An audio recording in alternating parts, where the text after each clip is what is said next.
Hutch, you caught up on Andor? Oh, bro. Well, Bro. I didn't see episode 9 yet, but episode 8 was. Bro, what? Oh, we can't talk about it then. You get what you got it. I think it was great. I think it's like I'm a big recency bias person, but legitimately that was like one of my favorite TV episodes ever. Number 8. Yeah, and without getting too much into specifics, it was like a totally different take on like Star Wars. Like there was a scene that reminded me of the fucking Terminator, like obvious inspirations from the Terminator that I thought was really cool. Yeah, it was great. Absolutely terrific. Perfect 10 out of 10. Legit one of the best episodes I've ever seen of any show. The hottest show out right now is The Last of Us, guys. Come on. We got new episodes coming out. I mean, I'm digging that. Are you digging it? I am. I love it. I think The Last of Us 2 was a masterpiece, and everyone's wrong about it. Okay, and I do like the second season. My only gripe. Can we just say Abby was really miscast in this show? So Hold on. Okay, listen. I don't agree. Do I wish that Abby, looked bulky as shit? I mean, yes. They didn't even try. Okay? Like they didn't even look, but they didn't try with Ellie either. Like Bella doesn't look anything like Ellie. Okay, welcome. That's Pisco. true, but I guess I have a bias towards like Bella Ramsey ever since Game of Thrones. To me, she's like a really young Meryl Streep. She can do just about anything. I mean, Bella. Like if they cast her as Batman, I'd buy it. Look, the actresses who play Ellie and Abby respectively are like the video game characters minus 10 pounds of muscle each. Okay. Now, no, Abby, come on. Abby's actress is missing like 30 to 40 pounds. Okay, yeah, really, look, you could be right. On. Look, to be fair, I did tell my wife, I said, she's like a porcelain doll. Video game Abby, I would be terrified to fight. Like I, as a grown man, would be terrified to fight Abby from the video game. The Abby in the show, it looks like I could hold both of her wrists and she would be completely You just powerless. argued with Abby in the video game at Tim Pool. Like, I mean, like she's Connor's size. She's buff. Listen, okay, hold on. But the reason I'm disappointed with Last of Us Season 2, okay, is because it took them 2.5 years to get here. All right, and it's been great, but there's only 3 episodes left. They only gave us 7 episodes after 2.5 years, and then the season's going to end. It's going to be another 2.5 years before the next season. All right, so every episode I watch, I'm just a little disappointed. I think who the standout is Dina. I can't remember the actress's name. She's really good. As Dina. Yeah. Wrong, Mike Pisco. Wait, seriously? Pisco's in a different. He's not in his studio. He's in not surprised. He's like, and I know he's not in his studio. I'll tell you why, because he has not gone live in a couple of days. And that motherfucker, I expected him. Better now. No, it's worse. This try it isn't again. even the real Pisco. He doesn't have a beard. Testing. 1, 2, 3. It's fine. That's fine. All right. You're fine, buddy. I think the issue with Abby is that's more Neil Druckmann's fault, because the reason that they made Abby buff in the game is that they wanted her. Oh, what's up, Cliff? How's it going? All right. Sorry about that. No, you're good, buddy. You're good. We're just doing pre-show banter. Hard stop on The Last of Us talk. Yeah. Do you watch The Last of Us? I love it, and I mean, I don't know. Am I allowed to say stuff or whatever? Of course. Well, we're not like diving not too deep into spoilers. Yeah, maybe not spoilers. Well, obviously there's something that happened to somebody that upsets me this season because I like that somebody. I mean, that's actually well put. I like that. Yeah, you gave no fucking. You didn't even gender the somebody. Right? Like you were fucking on it. Yeah. I said thank you, my friend, because I don't want to fuck around with that and mess it up for people because it's so amazing. I still honestly. I mean, to me, up there with, politics obviously is what I do, but like a top interest along those lines when I try to get into other stuff on live streams, great like cinema, film, like shows, streaming shows, which at this point are at the level of film, and I think the 3rd episode of the 1st season about the relationship between, Nick Offerman and I can't think of his name, but the guy that pooped in the suitcase in White Lotus. Yeah. That's how I remember him. For like that's another great character, by the way. He's an amazing actor. He is. I'm actually convinced. Okay, how about this? That person who did that thing in White Lotus. Okay, here's how we canonize all of this. He didn't die, and he actually faked his death, and then moved out to wherever Nick Offerman was. And that is his character. It's a shared universe. Character, exactly. Oh, It's the multiverse. That's how you bring the multiverse. I like that a lot. Yeah. And look, slightly different accent, slightly different, I would call it challenges, although I would argue that perhaps cordyceps infested humans are less of a challenge than some of the White Lotus guests, particularly that guy that was being such a dick to him. So, I don't know, but I like that. I like the continuation, Well, I was talking about Abby, and like the criticism that Josiah had was that she or was it Econoboy that said it, but they were saying that there was a mismatch between the actress that was cast to play her in the show and how buff she was in the game. But the reason why she was so buff in the game was because Neil Druckmann, who was in charge of the game, was trying to make her seem more like Joel, but I don't think that like worked at all. I found it a bit distracting, and so I'm actually fine with. Well, see, that's the thing. So, like, I'm not a big video gamer, but I only played like half. I don't even think I finished the first Last of Us game. I just felt that her physicality was like so essential to the role. Like, she was so intimidating. And if I remember correctly, she, maybe I'm making this up, but I don't think I am. In the game, when that thing happened to that person that she loves, which is like the kind of catalyst for what she does. I don't know how vague we can get, but anyway. I like what you're doing here. I'm trying to emulate you, Cliff, in terms of the vagueness. She was don't emulate me in any other ways, because you'll just well, we'll get to that. But like her I feel like you can be specific about that because they established that in literally the opening shot of the first episode. Okay, so like when Joel kills her father, if I remember correctly in the game, she's like, because she's young and like petite or whatever, and then like in the intervening years, she did fucking like an 80s Rocky IV shit. Exactly. Like, because it's like, I'm gonna beat him to death with my bare hands, that sort of thing. So like that was her life's mission anyway. Yeah, so she buffed up because of it. Yeah, but anyway.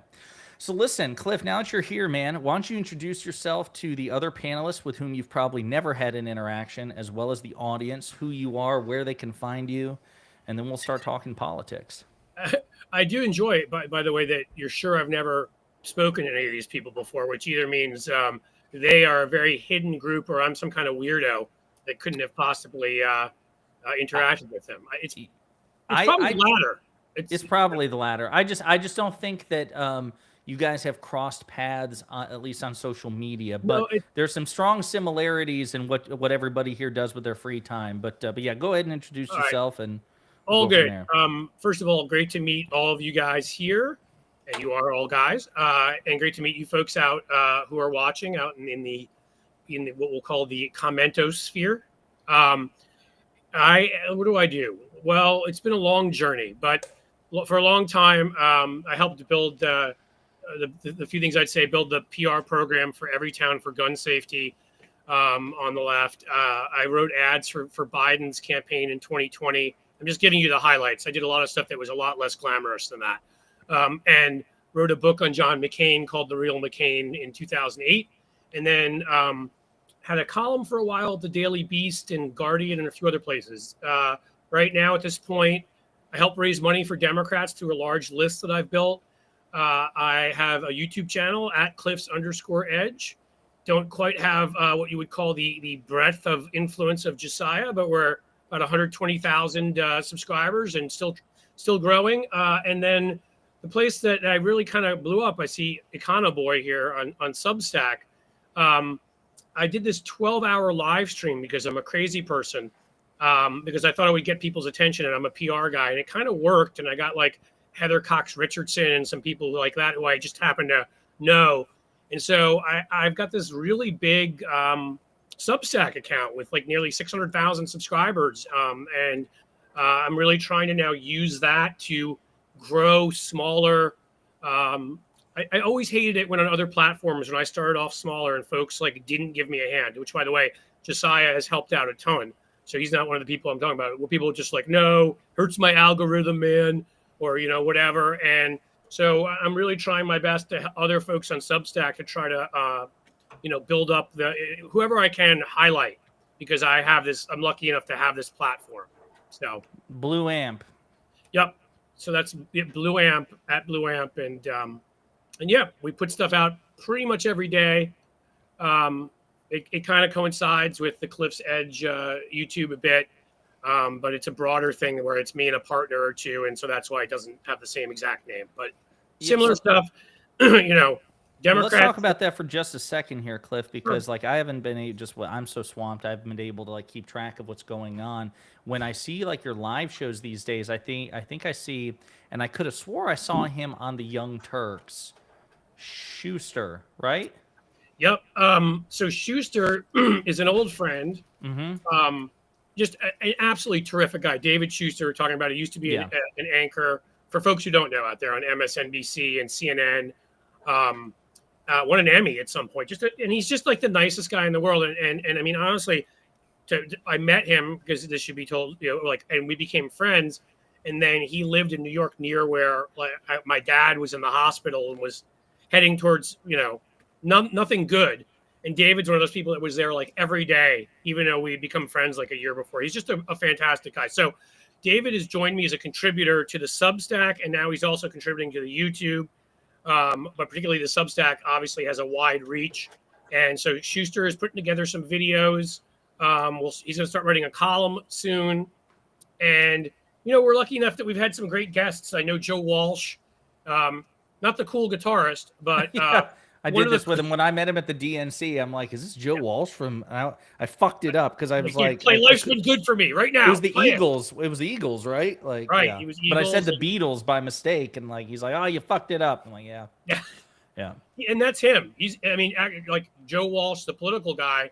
He's one of the few people I've ever seen who I do believe had an honest to goodness change of heart and said, I helped create this mess. And he, so I had him on the first kickoff. They gave me, in the end, I did this live stream and it did so well. And I'm not bragging. I don't know what the hell happened, but they gave me a show on Thursdays. So that Substack supports, that they pump out to people. So it's called Amped Up with Cliff Schecter, as in Blue Amp, for you, man. At 2 p.m. Eastern. And David joins me, Schecter and co-hosts. And we had Joe Walsh on the first one. We had Greg Olear on, great guy, novelist, and he's written a bunch about the Trump-Russia connection. And as I said, we had Heather Cox Richardson and Mehdi Hassan, and I just got to know some of these people through the stuff I did in the. You had Mehdi on? I'm sorry. You had Mehdi on? Yes. Yeah, that's awesome. Was cool. That's great. And I got lucky in that through the Biden stuff, I got to know some of these folks, and but now I've purposely chosen. I guess I was an insider, and I've chosen to go more of an outsider route because. Some of the consulting stuff got exhausting, and some of the no, that ad is too mean got exhausting, and I want to be somebody on the outside hitting hard and encouraging Democrats to hit hard, while also, as we say with Blue Amp, amplifying good and showing like the great stuff that our folks are doing. So, Cliff, you said that you worked on Biden's campaign in 2020. Did you have any involvement in 2024 or no? I didn't. By then, okay. I had pulled back and really moved my whole sort of operation into. I started a site where I was doing some fundraising. And it kind of an email list, and it took off. And so that became kind of the main avenue for me. And I just sort of decided I didn't want to even when I did the stuff for Biden in 2020, we were an ad firm. So I wasn't technically on the Biden campaign. I was a consultant hired by the Biden campaign to write his ads. But with COVID and everything, it felt more like you're on the campaign because everybody was remote and it was just weird. And we all were in these writing rooms together on Zoom and what have you. And now I just wanted to get some distance where I could be independent. And so people, if I said something, it wouldn't be like, you said that, and people would go run to Joe Biden and blame him or anybody for something that I said. So now independently, I raise money for Democrats and progressive causes. And then I started the YouTube channel, and now I've started the Substack. And so it's all my own stuff at this point. I wonder if in retrospect, if you feel comfortable sharing, did you have any thoughts about the way that Biden ran his 2024 campaign? What were your critiques at the time? Yeah. I'll be fully honest. I've chosen to do that, and maybe it's pissed some people off. First of all, I was one of the people writing what I thought were at least some of the hopefully inspirational ads about Biden bringing someone who could bring everyone together, and some of the things that obviously the country yearned for after Trump, and will be yearning for again. Probably already are. I very much expected that he was going to be a one-term, as someone who was older, was going to be a one-term kind of bring everybody together, and then, whether he endorsed Kamala or not, was going to then step aside.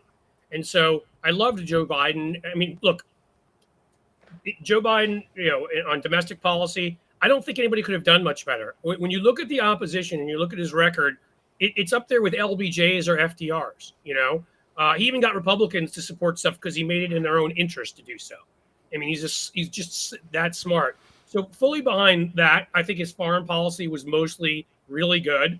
But I don't think he necessarily, which most Democrats have failed at, understood the threat of the right, but did what was necessary to say we can't sit here and while they're destroying norms, while they're breaking laws, we can't sit here and respect, old rules that actually aren't even constitutional. I mean, one I always point out is the filibuster, which is not in the Constitution. In the Constitution is the Senate is a majority body. The presiding officer, which at various times has often been a Democrat with a Democratic Senate, can determine the rules. So Kamala Harris could have said that you're out of order. That rule's unconstitutional. The filibuster goes against exactly what the Constitution says. There's no more filibuster. And Democrats would just never step to that level. Republicans will block a Supreme Court justice. Republicans will let the Russians help them. Republicans will, we won't even do what's in the. So what I'd say to you is, if Biden had done some of those things, I think he could have. Maybe we were in worse shape where he felt like in 2024 he was the only one who maybe could still hang on. I think that was a mistake. I think we should have done the things necessary. Because imagine you get rid of the filibuster. We would have passed background checks on guns. We would have codified Roe. We would have passed climate change legislation. We would have raised the minimum wage, strengthened unions, all these things that you just needed a majority vote for. Because even if we lost Manchin and Sinema, Kamala Harris would have been the tie-breaking vote. We could have done all sorts of things. And I just think maybe he ran and he shouldn't have. And well, I think that reason. If we lost Manchin and Sinema, then Kamala wouldn't have been able to break a tie, right? That would have just been a majority for the Republicans. No, I think we're at 52-50, weren't we? And so no, I think. Wait, I think the first term was 50-50, right? We were 50-50. Yeah. I think that Manchin, well, I don't know about Sinema, but I think at the time Manchin was public in saying that, look, I don't believe in getting rid of the filibuster, but if the filibuster were to be gotten rid of, I would just evaluate each proposal just like I normally would, right? Like I wouldn't change. Did he say that? Yeah, but it's all a moot point because we didn't have the votes to get rid of the filibuster, so it's kind of moot. Right. So I I totally should agree say, with, too, just real quick, since we're talking about the filibuster, it's actually topical. Punchbowl News, Jake Sherman's reporting on this, that there is some consideration by Republicans at the moment to nuke the filibuster by defying the parliamentarian. Just real quick, Thune has previously cautioned against voting to overrule the Senate parliamentarian when it comes to budget reconciliation. Said it would mean gutting the filibuster. Adam Schiff referenced these comments and urged Republicans to, quote, to consider, quote, what will it mean when they're in the minority? Thune said that's not the issue this particular circumstance. He accused Democrats of hypocrisy given their previous support for killing the filibuster. 48 Senate Democrats voted to eliminate the filibuster in 2022, including Schumer. And I believe that was was it the abortion? That the abortion bill in 2022? I think that was the one where they. But see, that I'll just say in 2 seconds. No, fuck. Wait. I'm sorry, real quick. No. Wait. Was it abortion or what was the one? The pro-democracy, like the protecting our election. Oh, election. You're okay. My bad. You're right. Election. I can't remember what it was, but I know I'm pretty sure. Was it the John Lewis Voting Rights Act? Was it that one? I think it may have been that. It was one of the two voting bills. Wait, there's a hyperlink. I can find out. But look, I mean, if the Republicans got rid of the filibuster, look, I mean, I think I don't know if any of us would really disagree that the filibuster is just a bad part of our it was governance. voting rights. It was voting rights. I clicked the hyperlink. Sorry, it was voting rights. But that's my whole problem is we could have gotten rid of it. And every time everybody says, but if we do this, the Republicans do it, my answer is always, they're going to do it anyhow. So you know what I mean? And they're the party that tries to stop stuff most of the time, whereas we're the party that tries to advance stuff. So the filibuster, and they get that little out that all they care about are taxes and whatever, and they've got reconciliation. So, this is the stuff that drives me crazy. I hadn't seen that yet, Josiah. I'm sorry to be talking so much, but that drives me nuts because I said, watch, we're not gonna do it, and then they're gonna cite the Constitution if it becomes necessary for them. It isn't right now because all they care about are judges and taxes.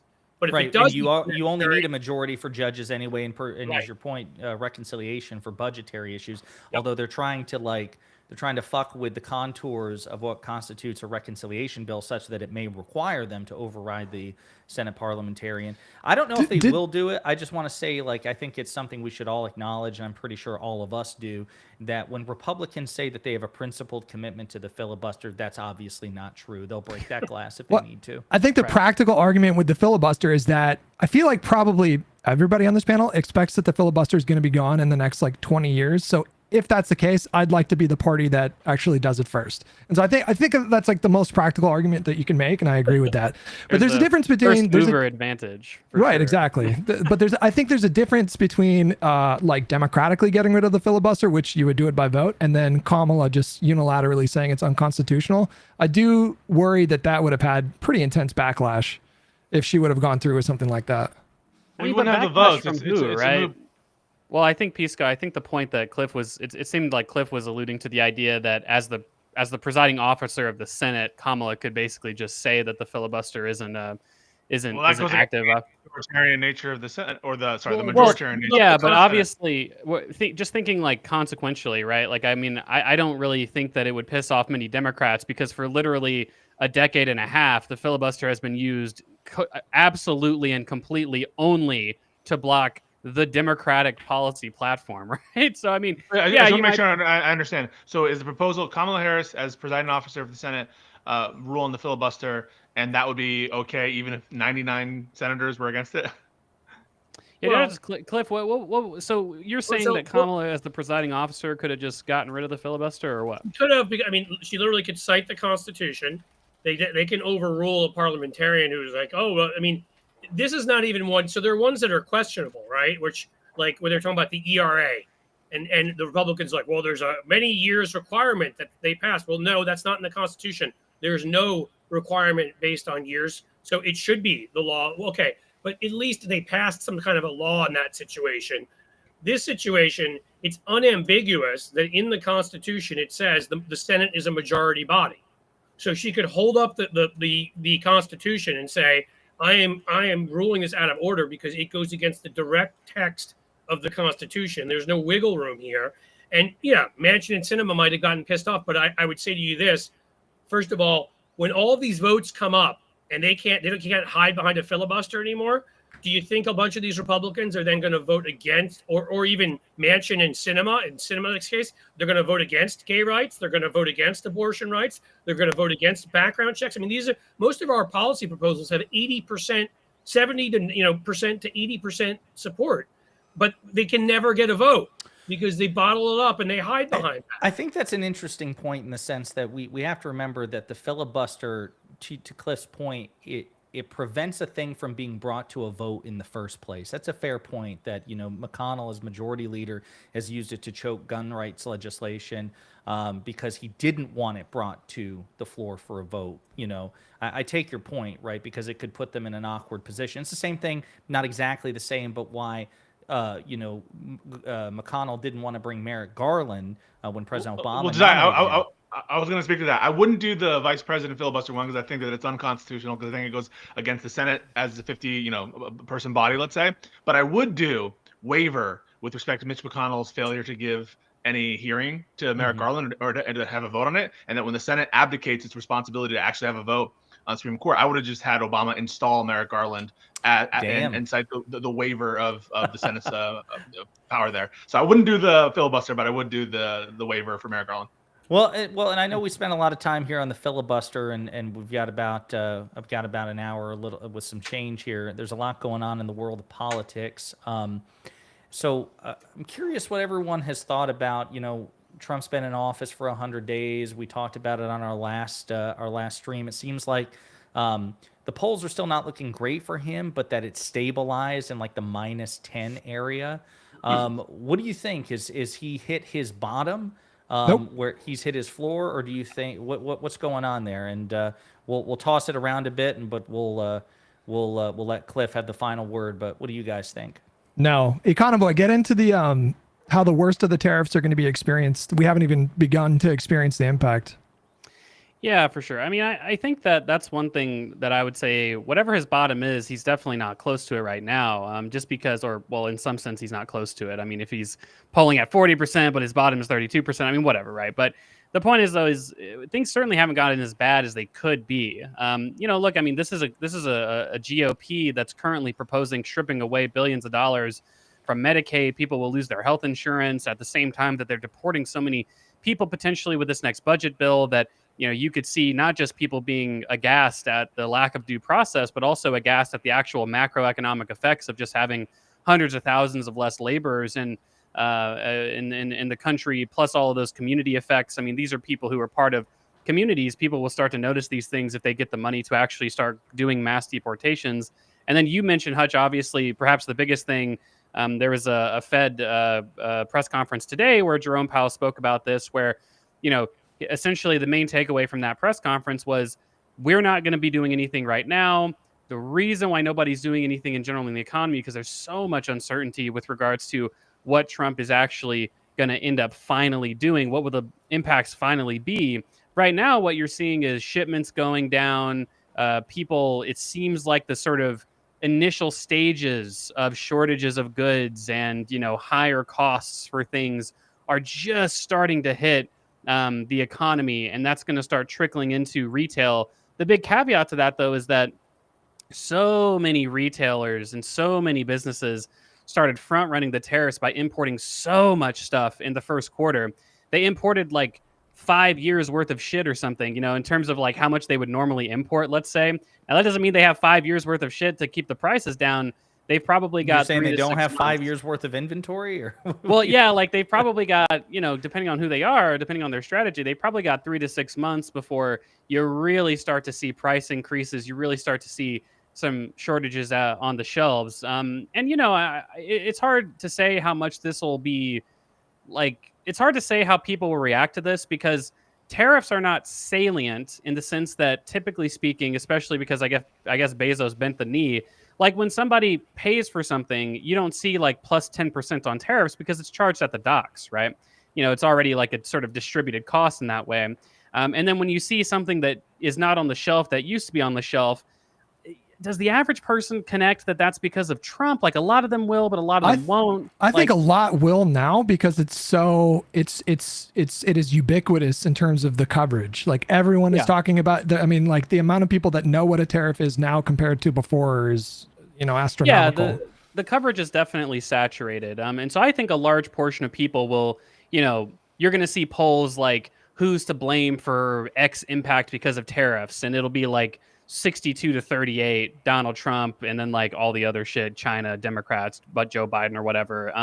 But look, I mean, we can't really underplay the fact that there is a large minority of people in this country who, there's probably nothing that could happen to them or their families or their communities or the country at large that would convince them that it's Donald Trump's fault. And maybe that's only 35% of people. I mean, you can't win an election with 35% of the vote, but it's always and forever going to be a little bit scary to look back at these times and say, like, man, there were that many people who really just, there was no convincing them in any way that this could have been because of their President Trump. So. YouGov just dropped a poll earlier today. I did a video on it, and one of the questions in the poll was, do you support businesses, specifically itemizing and publicizing the price increase from Trump's tariffs? And it has overwhelming support. Republicans, 42% of Republicans support it, implying that, 58% oppose it. And it's hilarious that a majority of Republicans support, concealing the effect of Trump's tariffs on prices, which I find funny.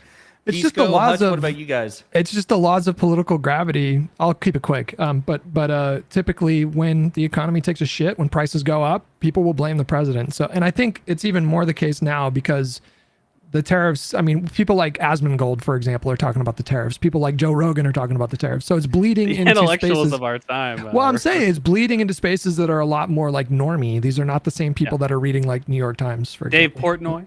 Yeah. Exactly. Portnoy's pissed. There's a problem then, right? That's right. Well, Cliff, I don't know. Presidente. You're in the presence of Portnoy's arch nemesis here, Pisco, our resident lawyer. He is he's constantly trying to bait Portnoy into a debate, but Portnoy's not taking it. He's cutting bait and running. Pisco, what do you think about this? Keep messing with him. I think, first of all, I think generally in democratic societies, if you look at them, there seems to be around a 1/3 that will always support an authoritarian. So I think a third, you were saying 35%, same kind of thing is baked in. I just think that especially when you have a cult like guy who's willing to say and do anything, right? Lie about anything. But one poll showed him at 39%, but that wasn't the key takeaway for me. It was at the Reuters Ipsos one, I think. And I looked at obviously more than one poll because, again, people should know one poll tells you nothing. You look at a preponderance of polls, you have to look at anecdotal evidence, you look at everything. But what it tells me is in that specific poll, he had lost 10 points among whites without a college degree. That is a fucking disaster for them. That's where his losses were coming from. And again, that tells me that, the full effect of the tariffs haven't hit yet. But you've got like this almost triple or quadruple whammy, if you want to call it that. You're going to have the tariffs hitting people. And already you've got egg prices up and and he primed people for, it can't be avian flu or whatever. It was Joe Biden's fault. He was president. Well, now you're president. So I guess you've taught people it's your fault. And gas prices going up and the rest of that. But, once a couple months down the road, some of these, I think if like you guys were saying, if we hadn't put this, we hadn't talked about it this much, but we have. So I think more people understand, and I think they'll understand better when they don't just go to one store, but go to 4 stores and it's not on any shelves, that it's not just that. So that's part A. Part B is just, look, with the deportations, everything, cost of labor has gone up astronomically, or they don't even have workers on farms and ranches. So farms and ranches that tend to be in Trump territory are going out of business. You see all these tearful like TikToks and whatever about people that voted to basically destroy themselves, but they're still angry as hell about that. And the third part, of course, is because of the tariff rhetoric, because he's so ridiculous, which is why I never understood anybody who understood business that would vote for him. Markets rely on predictability. Markets rely not on some guy who flies by the seat of his pants, pulls stuff out of his ass, and says, "I'm going to do this today. I'm going to do that tomorrow. I'm going to." And so look what's happened to the stock market, and that's 401ks. Regular folks. It's not just the wealthy who've been hit there. 401ks have been destroyed, and so I think there are a lot of people that have. I forgot maybe the biggest part of the quadruple whammy, which is Doge. And the way they've handled it, which is all these people, I'm sorry to say, probably thought government jobs. And I'm just going to be honest about what the truth is. Out in the heartland, and I live in the heartland here, maybe thought, oh, that's just black people in D.C. Well, sorry, folks, but there's government jobs all over the country in parks, and like there's a huge IRS. Like building here, the second biggest one is here in Cincinnati. There's a lot of government infrastructure all over the country. So all these people that voted for Trump, they're like, I'm safe, I'm okay, have lost their jobs. We just had this terrible month, 2 months ago, or whatever it was, the third worst month of job losses ever. 80% of it was from Doge, self-inflicted. So add that together, and he's losing his base. And so I definitely think he's got space to go down further to 35, 34, 33%. Pisco, you're the resident lawyer here, but it's easy to forget that you too have an economics degree. I'm curious to give you the final word on this. What do you think? Has he reached bottom, or do you think that Trump can always find a lower place? We're not at bottom yet, and I do want to comment though. Part of the lack of bureaucracy or the attack on the bureaucracy is a self-inflicting wound as well, because what they want to do, right? The mass deportations themselves need to be effectuated if it's going to be done legally by a bureaucracy. You need to hire more immigration judges. They fired immigration judges. To the extent that you want to find waste, fraud, and abuse, you need investigators. You need people who work at the IRS and taxing. So to the extent that what is actually wanted are the stated desires of the Trump administration, then it's all self-defeating and obviously will lead to, I think, public retaliation. But I have reason to doubt that their goals are what they say they are. I think their goals have to do more with authoritarianism and centralization of power. I think that's, you see Chris Murphy talking a lot about the purpose of the tariffs. And I happen to think that he has, picked up on the correct thread, which is this is about centralization of authority. This is about getting people to go and grovel at Trump's knee. And yeah, so that's kind of how I see it. And I do think that corruption is going to breed dissatisfaction. Well, speaking of, I'm sorry, go ahead, Hutch. Well, Cliff brought up the markets relying on stability. There was a pretty absurd contradiction within the administration just this week where Bessent, Treasury Secretary Bessent, was saying that they were open to negotiating a lower rate for China for the tariffs, and then Trump, in a impromptu answer from today's press conference, said he was not open to Oh, you mean as a prelude to negotiations? Yeah, so like Oh, there's yeah. just wildly contradictory rhetoric coming from these people, and then you throw Lutnick in the mix, and it's like you just can't get a straight answer from this administration. And so if you're a business trying to plan for like how this is going to impact you, it's like you're just like, okay, I guess I just plan for the worst, right? Well, I mean, this administration is filled with. I mean, as much as it's a lot more consolidated than it was during his first term. I mean, it's still filled with at least some people who have some sanity within themselves still. I mean, Bessett's probably the best example where, Bessett's like this hedge fund guy. I mean, he wasn't particularly involved in politics outside of basically donating to Republican campaigns. He gets the job essentially mostly because of that. I mean, he doesn't have much government experience to think of. Like, he's a pretty normie guy. Just real quick, I should note that Elon Musk wanted Lutnick to be Treasury Secretary.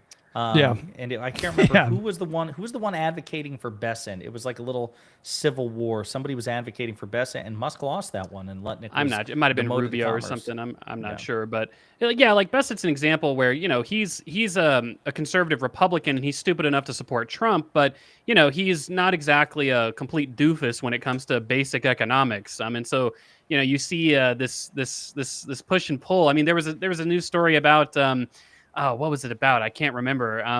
But it was like Trump was going to do something insane, and the only reason he didn't was because Bessett like rushed into his office and talked to him right after. Maybe it was the guy that you guys just mentioned, right after he spoke to him.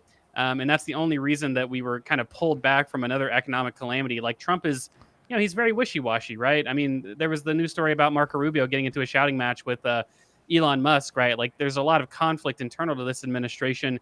Same with Besant. Same with Besant. There was reporting of them getting in a shouting match in the West Wing. Yeah. And in some sense, that's healthy in an administration, but with Musk at some point. Yeah. It's a rite of passage in the Trump administration. Seems to be. I mean, you'd expect debate in any administration, but obviously when you're debating like essentially how far off the cliff you want to fucking dive, right? I mean, it's not exactly a great environment. Well, that's how they're trying to frame it, which is just pure cope. This idea of like, well, actually, our administration welcomes robust debate, but what they're describing or what the press is describing is just straight up dysfunction. That's not healthy debate.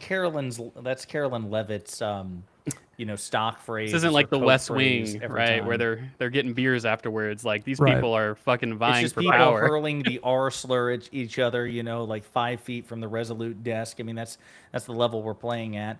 I'd say it's almost like, just to say, I mean, it's like, it's a bunch, it's people who end up castaways on an island together, and are all fighting for the last piece of food, right? I mean, the last piece of meat. Like these are all people that are true. I mean, they're all pretty corrupt, pretty evil, and pretty incompetent. And that's a hell of a combination to have. And so they're all at each other's throats all the time. They're all, I mean, yeah, they're not going and getting beers. They're looking for, how do I move up? I stab that person in the back and say that person did it. Maybe I take two out at the same time. I mean, it's like, it's basically, it's Darwinism. It's basically Darwinism.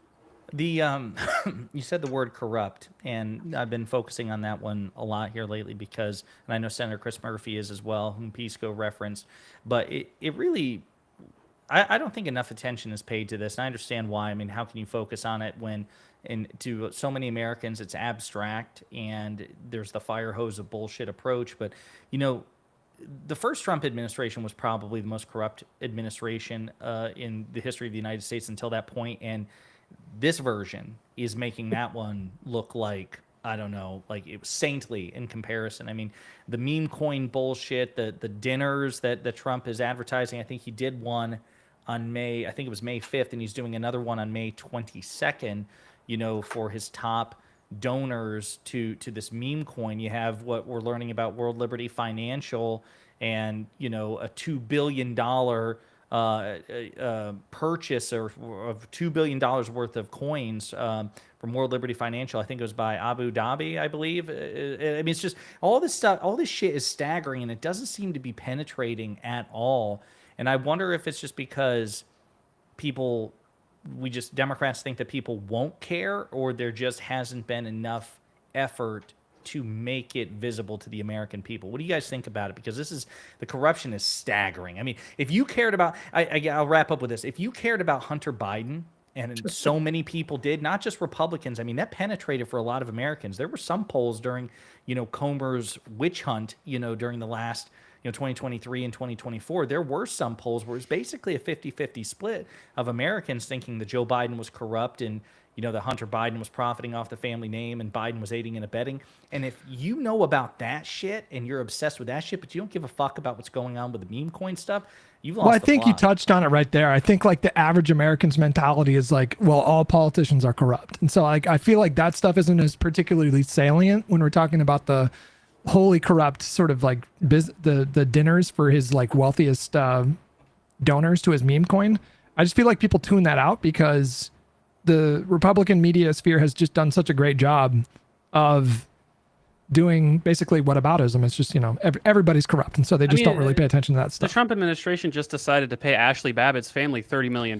Like they don't give a shit don't get me about- started on that one. Well, I mean, I'm just saying, like to Hutch's point, I don't think that the median voter really principally cares that much about corruption, right? I mean, like, we talked about it last week, right? Like there's clearly corruption within some Democratic policy circles, right? And, some people get prosecuted for it, some people don't. Obviously, there does seem to be kind of a culture of kind of griminess and sliminess in DC. And, people just don't really seem to care about that all that much as long as their policies are getting passed for the most part, right? Whether it's pork barrel spending or insider trading or meme coins, 21st century corruption, I guess. Unfortunately, unless it's some truly wildly corrupt like situation that's going on, it's really just not going to penetrate the ethos. I would argue it is. Don't you, well, no, don't but you really, think? take Trump in 2020 when he said he was going to withhold aid from Ukraine unless basically he got political dirt on his political opponent, Joe Biden. I mean, yeah, Trump got impeached for it, but like, look at how his approval rating was affected by that. I mean, it's not clear to me that absent COVID, Trump loses re-election in 2020, even though that was like clearly one of the most corrupt things a president had ever transparently done in our nation's history. Nobody, we were already dug in at that point is essentially what I'm saying.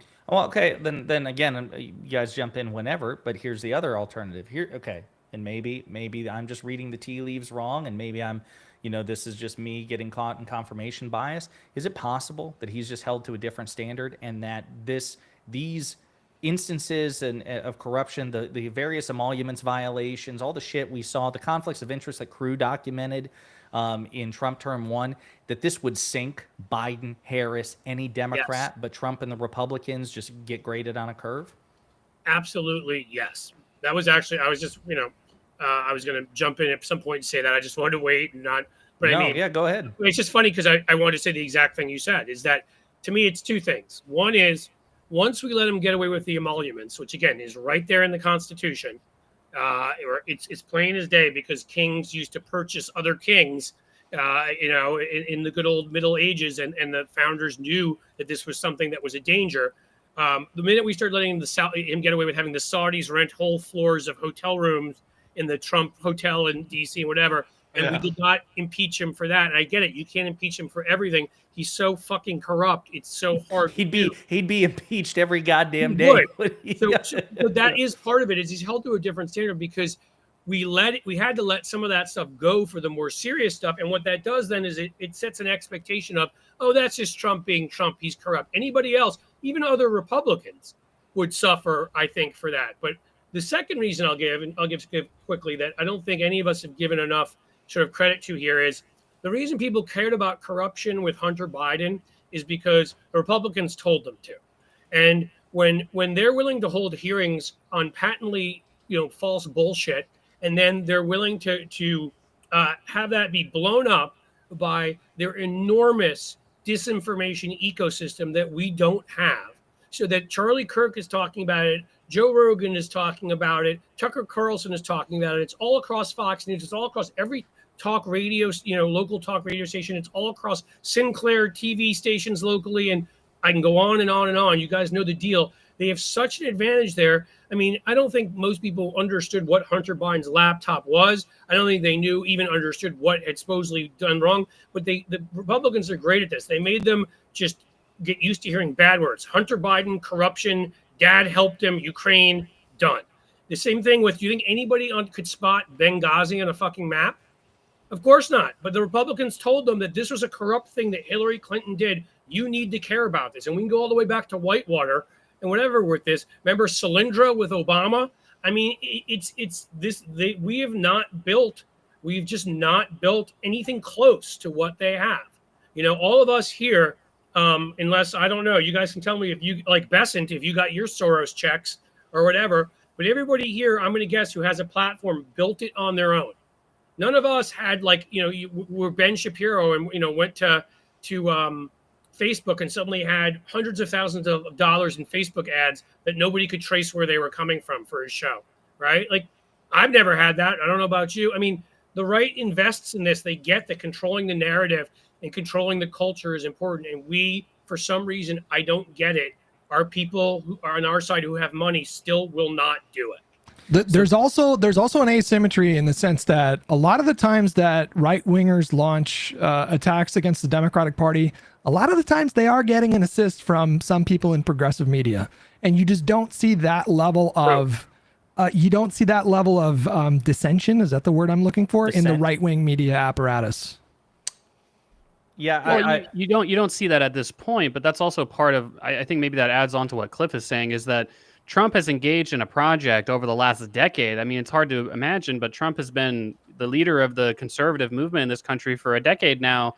And, you know, Trump particularly, particularly compared to many other Democrats, I mean, every Democratic president, leader of the Democratic Party, has had their own kind of like, oh, not giving access to certain people, personal strifes, this and that, you know, slights here and there, right? But I don't know if any Democratic leader has been quite so extreme as Donald Trump when it comes to ostracizing basically any and all opposition from all of these platforms as well, right? Like, you don't see Joe Biden tweeting out like, oh, you know, fuck, Rachel Maddow for saying this or that I disagreed with. Like, you just don't see that, right? And you know, I think you don't have President Biden threatening to kick Cenk in the balls or anything, right? Like that. You don't, yeah, which exactly. It's kind of funny if you want me to be honest. But go ahead, sorry. I was just, the last thing I was going to say was that that's kind of the rock and the hard place, right? Is that on one hand, that is one of the main ways why Trump has been able to control this messaging so much. But on the other hand, I don't know that I want the Democratic Party to be run that way. Like, it's probably good to have, you know, some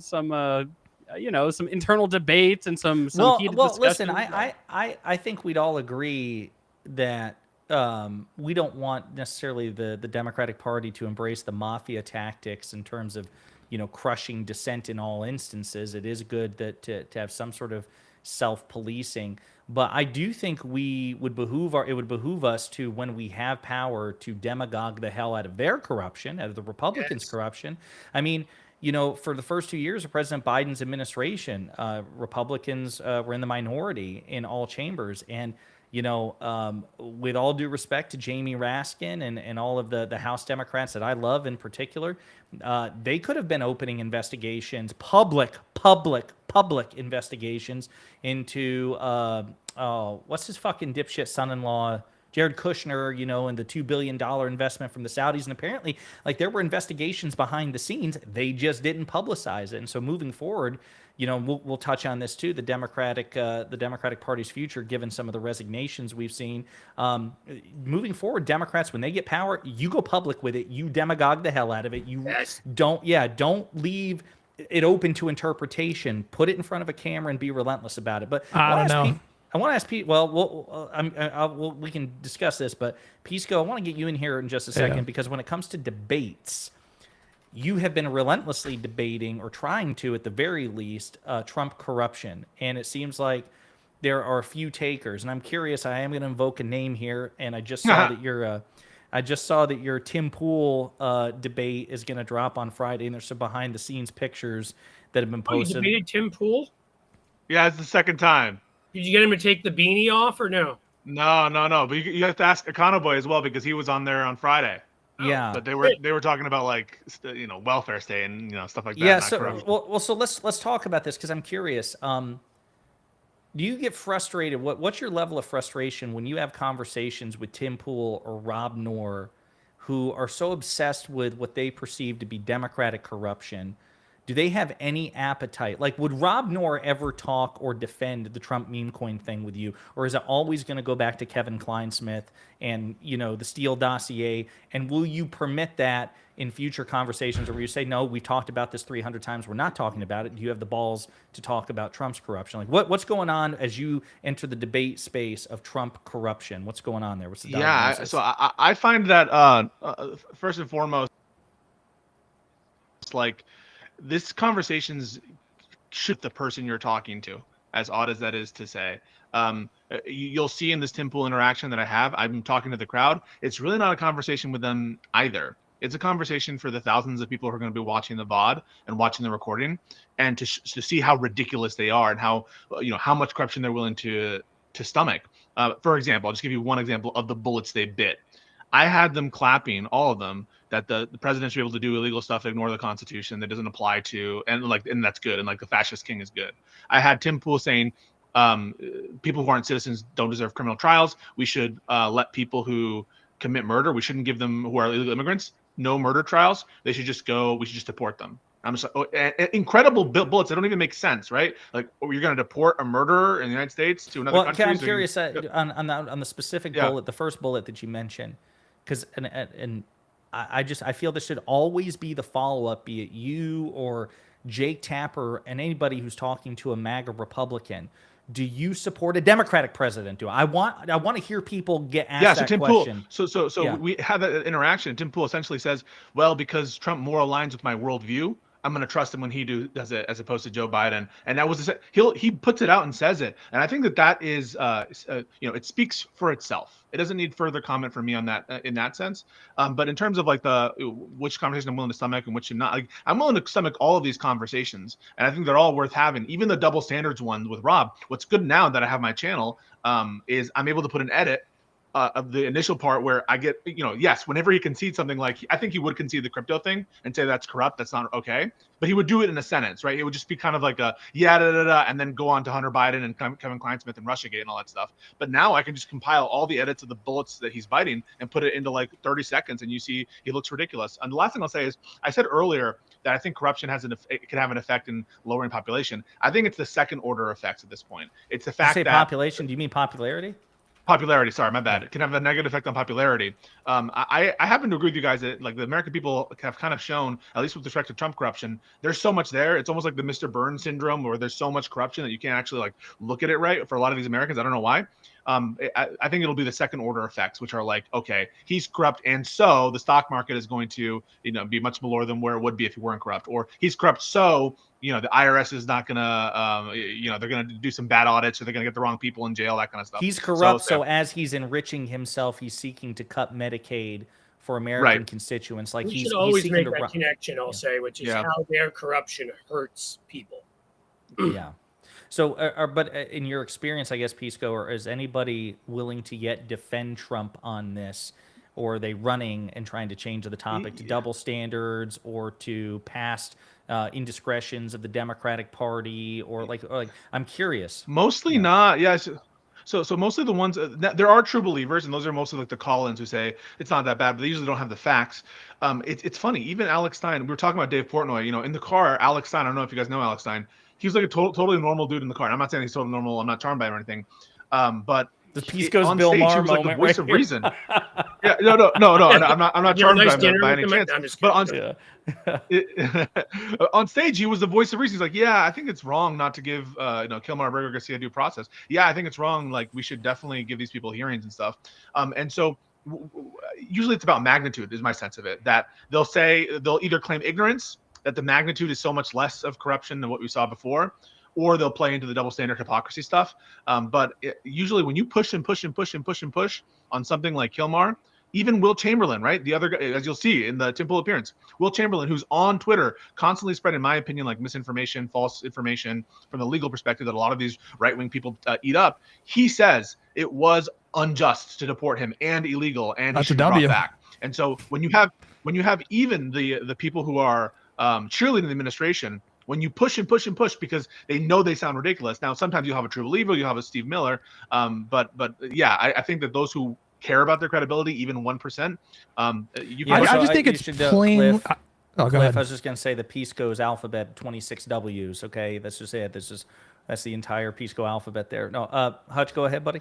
No, I was just gonna say, I think it's plainly the case that Americans have become, I think it's directly tied to people's lack of faith or diminishing faith in our institutions. Like, I can't remember who said it, but somebody made the observation that if the Ukraine scandal that got him impeached the first time, for example, had happened in like 1972, that would have been like a lasting, enduring scandal in the way that Watergate was.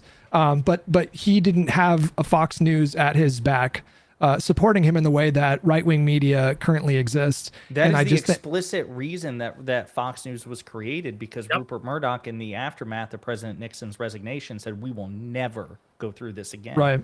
That's the entire point of it. So I think Cliff is correct. Like, if you're gonna talk about the corruption, find a way to always tie it to like how it is impacting people's bottom line through threats to Medicaid, threats to Social Security, or whatever. But I just feel like the issue by itself, unfortunately, is just not as salient as it used to be, and people just kind of shrug it off like, yeah, well, both parties are corrupt. Unfortunately, that's just. Earlier, Hutch, you seem to object to the notion of Democrats in power, demagoguing issues the way that Republicans do. Well, you specifically referenced like investigations of. You referenced an Jared investigation Kushner? of Jared Kushner. Mm-hmm. I don't think that the Democrats should necessarily like perfectly one-to-one match sort of the eroding norms. Like, I think it's actually a really good norm to not politicize the Justice Department. But if you're saying that, I'm sorry. I'm sorry. Can I clarify here? Because when I said investigation, I'm not talking about the DOJ. I'm talking about House and Senate, because the House and the Senate both in 2019 under Republican control, and then in 2023 and 2024 in the House under Republican control, they investigated the Bidens. I mean, I agree with you that we shouldn't have a Democratic president assuming direct control of the DOJ, given that there's prosecutorial power and the ability to rob a person of their liberty behind it. I agree. Now, I also don't want another Merrick Garland, but that's a separate issue. But I mean, as far as the political investigations by the legislative branches, that's what I'm talking about. Do you support that? Yeah, in that case, we're on the same page. But I wouldn't want the next Democratic president to be speaking about like ongoing DOJ investigations. I think that's a horrible precedent. I want to offer an alternative perspective on this. Now, I think generally speaking, what you guys are saying is correct. However, Josiah and I, we spoke about this after the Trump v. United States decision, that Biden refused to troll after that decision. Okay. And that was a generational L. Okay. What do I mean by that? Is that that is such an insanely disastrous decision for our democracy and the health of our democracy, essentially ruling that the president is functionally immune from like basically anything that he does while he's in office. That is such an insane ruling that what I said was, look, I would just start doing crazy stuff if I was president. Like, I'd be like, an FBI agent, I'm assigning you to every single Supreme Court justice. You're just going to follow them around, write down everything that they do, tap their phones, audit them, do the same thing with every single Republican. And look, hey, you want the audits to stop? You want all this stuff to stop? I need bipartisan legislation on my desk saying none of this shit is legal, right? And if the Supreme Court wants to just overrule it, then hey, the audits can keep going on them at least. Like, no, you're right about that. Like, you get an amendment, right? And you get it done that way. If enough of them are willing to stop it, if it bothers them enough, they'll support it. You'll get an amendment. It's gone. Yeah, and that's just one of those things where it's like, look, I mean, there are certain things that are worth playing dirty on, right? Now, if you want to argue and say we shouldn't do stuff like that for a $15 an hour minimum wage, okay, whatever, maybe. But, like, look, I'm just saying... Can I throw one for you? Because you just gave an example. Can I ask you if you would support this? Okay, because I've thought about this. I've thought about this, okay? I'm curious. Let's say in 2028, a Democrat wins. They get inaugurated January 20th, 2029. Mm-hmm. On January 21st, 2029... this new Democrats' FBI starts arresting Republican senators and just taking them to El Salvador, not putting them in CCOT. Listen to me, not putting them in CCOT. Not putting them in CCOT. Okay. Just putting them on a plane and taking them to basically scaring the shit out of them, keeping them in the plane. It's all like videotaped or whatever. The FBI's like, hey, just listen, it's chill. We're just making a point here. And then bringing them back. What about like that sort of trolling? You don't put them in a foreign gulag, but just like, hey, since due Well- process apparently doesn't fucking matter to you guys. Hey, well, Josiah, I heard my No, I'm secretary serious. saying No, hang on. He I'm- thinks you guys are illegals, so I'm allowed to do this now. Yeah, no, stuff like that. 100% I would support stuff like that. I'd like to hear because- Cliff, Hutch, and Peace go on this because Well, I figured you'd be I- fucking crazy enough to Well, to no, back because that up. guys, what are we supposed to do? Like we have norms getting broken, and the reason they're getting broken is because Republicans think it doesn't apply to them. It doesn't apply to them, right? Oh, I'm a white American Republican. I'm not going to get deported because my due process is being violated. That's what they think. And so, look, if you were to tell me that President AOC comes in and fucking FBI Director Bernie Sanders or some shit decides, hey, I'm going to start Jerry rounding up Connolly. Republicans and put them on a round trip flight to El Salvador because my Secretary of State says that they might be illegals. Like, this is why you need to pass legislation to stop this. This isn't a game. This isn't, oh, woe was me, I supported a fascist for 2 terms. No, this is the consequence. This is what we told you would happen. So I need the legislation on my desk in the next week or the next 10 a year going on another round trip to fucking El Salvador. Like, Cliff, No, but Cliff, Hutch, you're what do just what do you guys think? No, but you're trolling, right? That's a No, troll, right? I'm saying I genuinely, those are shower thoughts. I'm like, would that make enough of a statement? A Democratic president trolling. yeah, I don't yeah. know about the round trips to El Salvador, but I like the idea of it's like, look, you're going to get audited every 6 months until I get legislation that prevents presidents from doing stuff like this, right? Because it's just that ruling. And we're only 3 months into the Trump's second term here. We have no idea what he's going to do for the next 3.75 years, right? We've got 15/16ths of the way to go on this administration. We need to have Republicans and Democrats come together and say that we are not legally going to allow presidents to act like this anymore. And if it takes stuff like that in order to get it done, to say that these consequences will be turned around on you until you actually decide to come to the table and get rid of the filibuster or do whatever you need to do to pass legislation like this, of course it's worth it, because that's only making our democracy healthier in the long run. And of course something like that should be pursued. So Cliff, Hutch, guys, what do you think about like either that example or just like crazy examples in general of Democrats using stunts to make a point to try to get Republicans to back off? I mean, you want me to go first on this? Sure. I would do all that crazy shit. And I mean, look, I'll just start with saying, you know, I respect everybody's opinions here, but I mean, I disagree strongly even on the, you know, hey, we need to protect norms. They've destroyed them. And history tells me that when one side keeps trying to protect norms while the other side ignores them and that gives them a massive advantage. And that's how they've won elections, is they've taken every advantage. They've purged voters from the rolls who they shouldn't. You know, they've made it so that obviously that they've gerrymandered the fuck out of seats in places like here in Ohio. The Supreme Court here in Ohio ruled North them. Carolina. Right. It was today that they decided to stop trying to steal the North Carolina Supreme Court Right. election. Yeah. Just today. How long did that take? You know, that took what, 3-4 months, 5 months? I mean, here the state Supreme Court kept telling them they had to give new maps, and they kept slow walking it to the point where they waited till they could elect their own Supreme Court. So they were in contempt for months here in Ohio, or we only got one extra seat out of we should have gotten 3 or 4 more.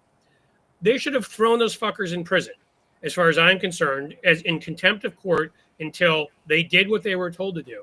And it's how I feel about the filibuster, which I told you earlier. It's how I feel about the debt ceiling, which exists nowhere in the Constitution, and they've used, you know, except for to say we are required to pay our debt.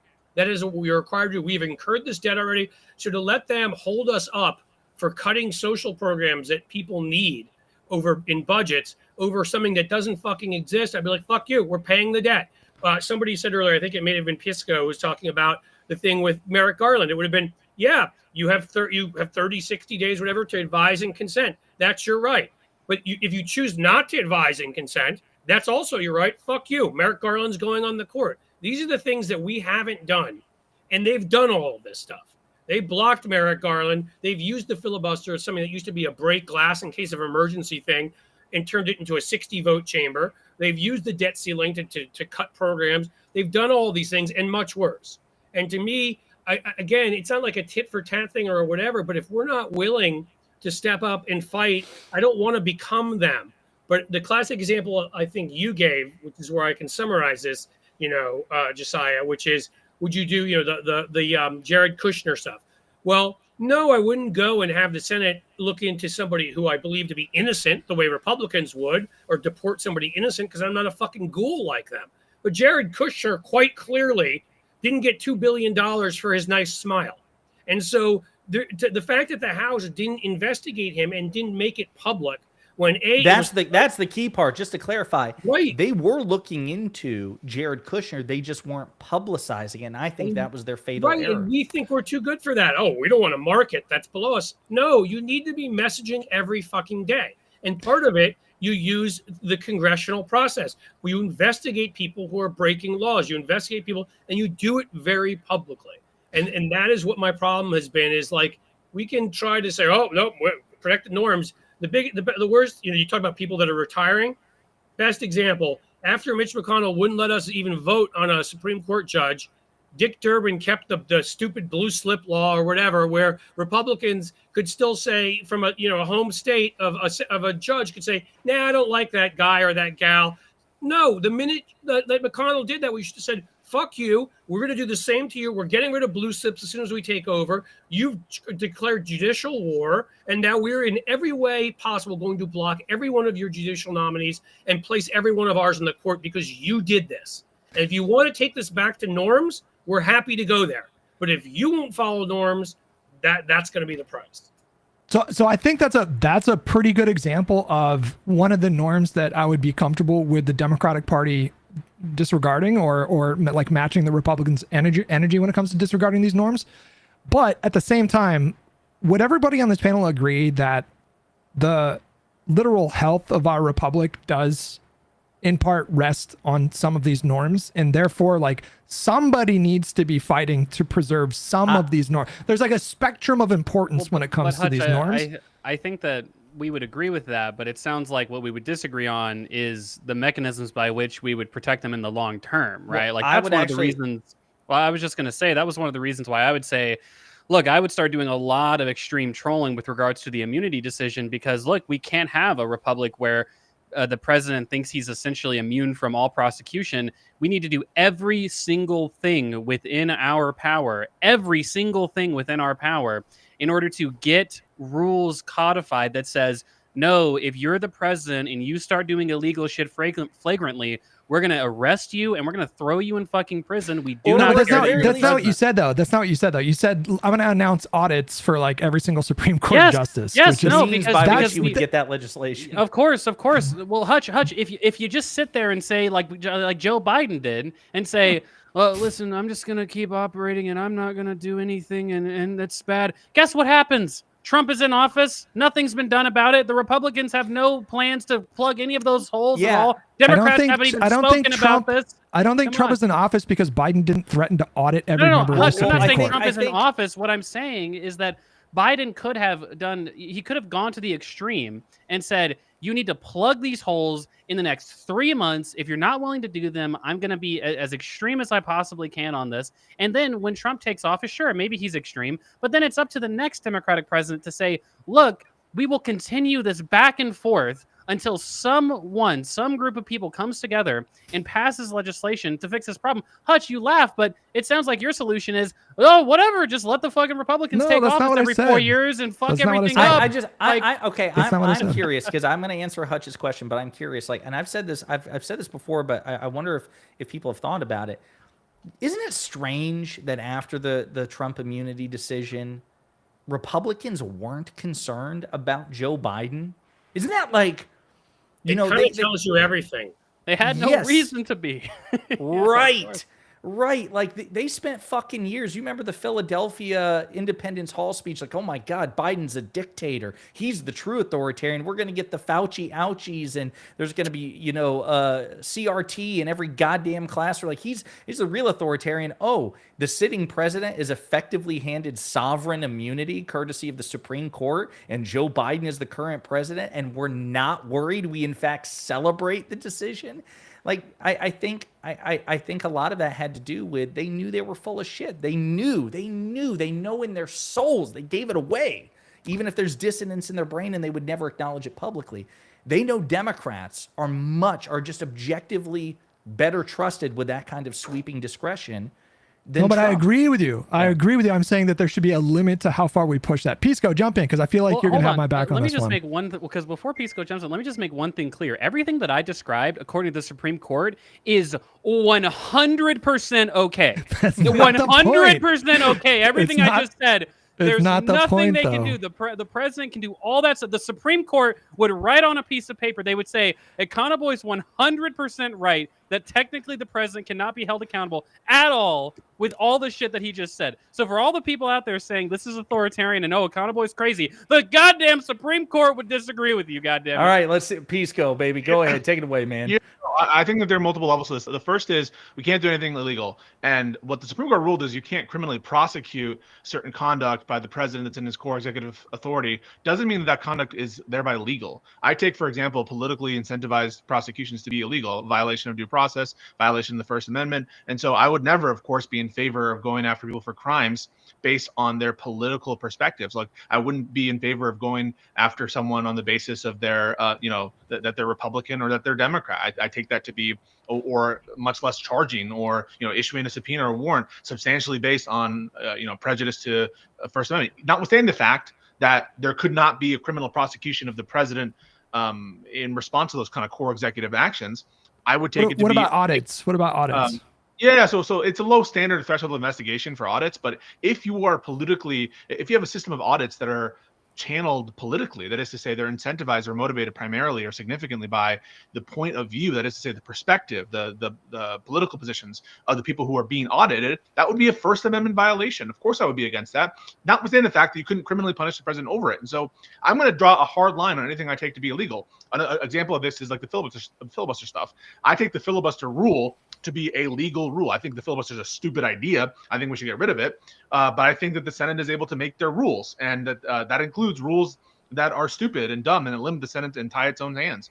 But I would be against, for example, Kamala Harris declaring that rule invalid, because I think that would be illegal, notwithstanding the fact that I would agree under some processes or not others. That's what separates us from the fascists, is that we respect some processes. On the norms parts that are not, strictly speaking, laws, I think that, as Econoboy said or alluded to, there are some higher order and lower order norms. We can't abandon them all. We're kind of like Rock Lee. You guys ever watch Naruto?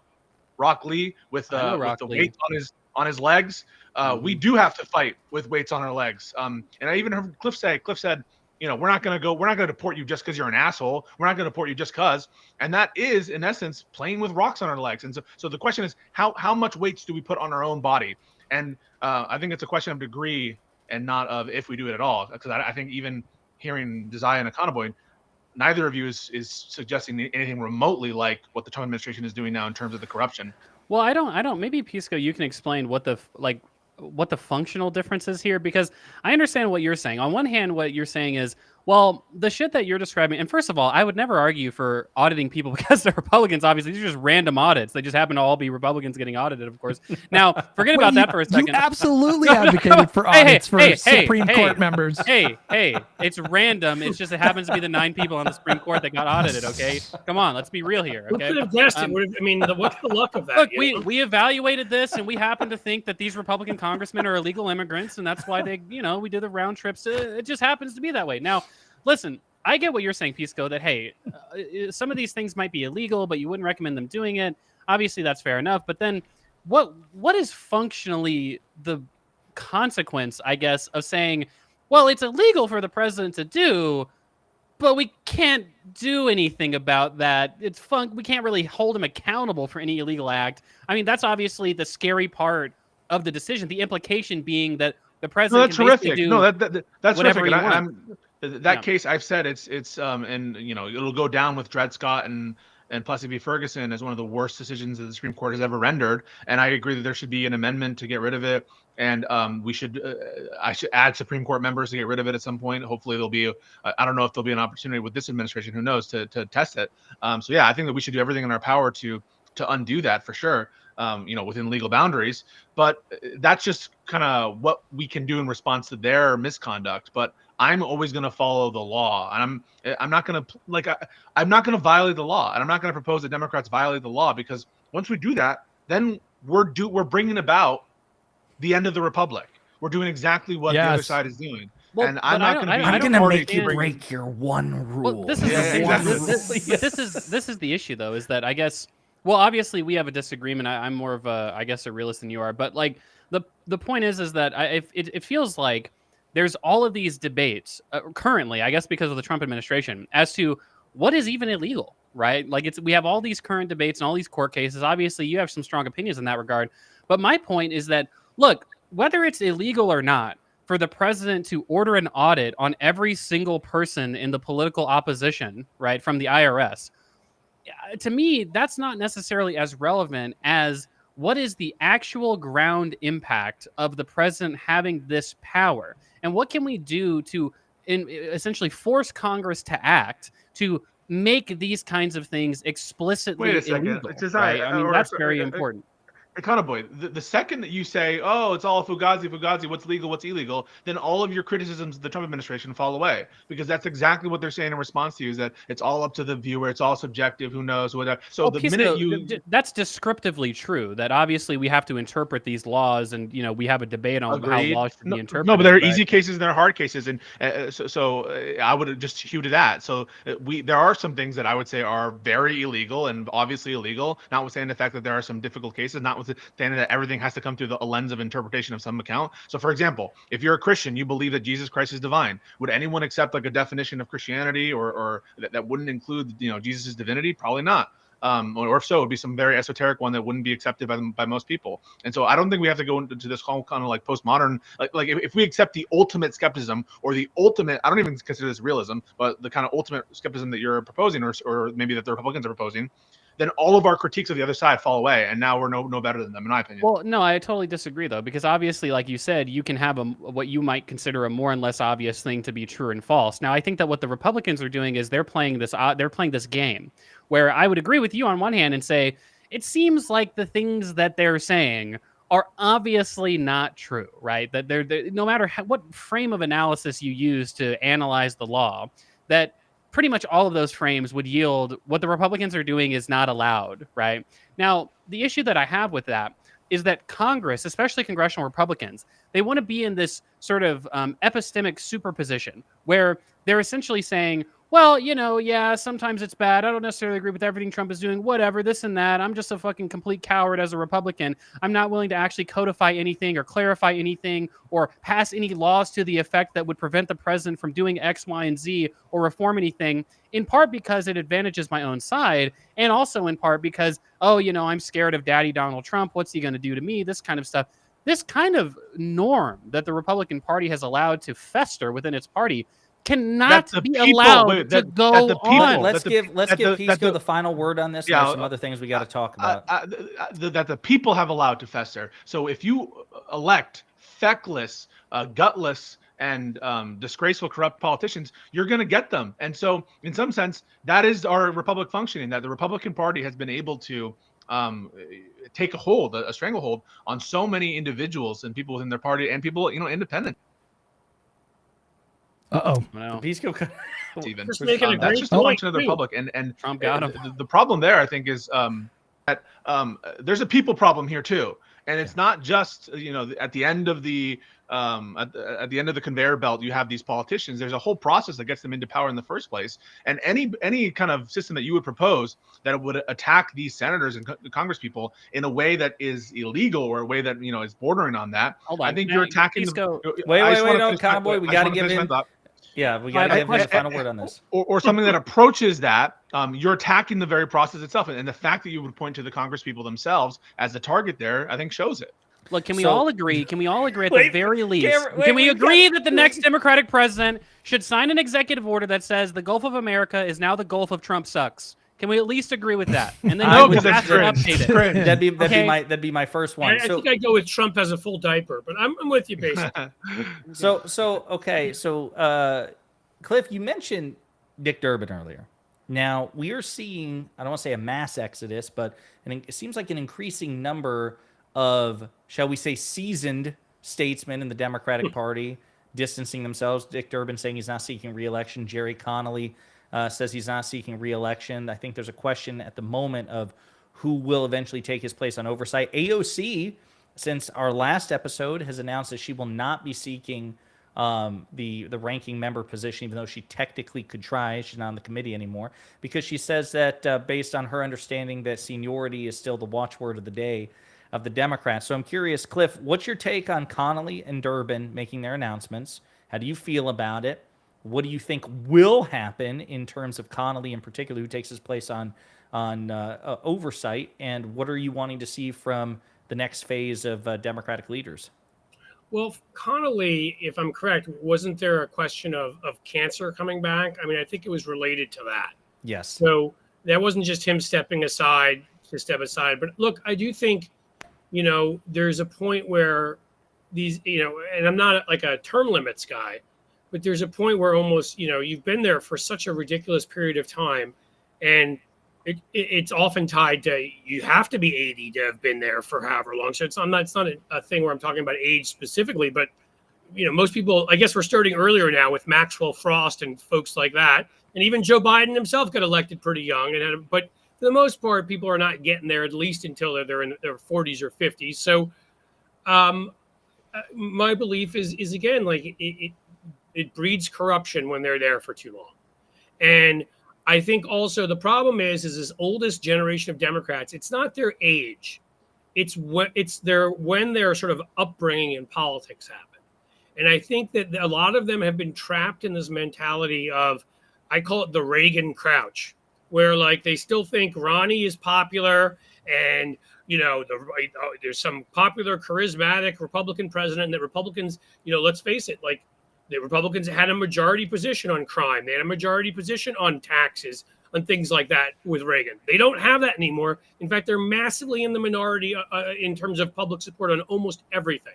And I think it has led people. I mean, I gave that Dick Durbin example before because it drove me nuts. When you talk about the kinds of hearings that we should be having and very publicly, Jesus Christ, he was the head of Senate Judiciary.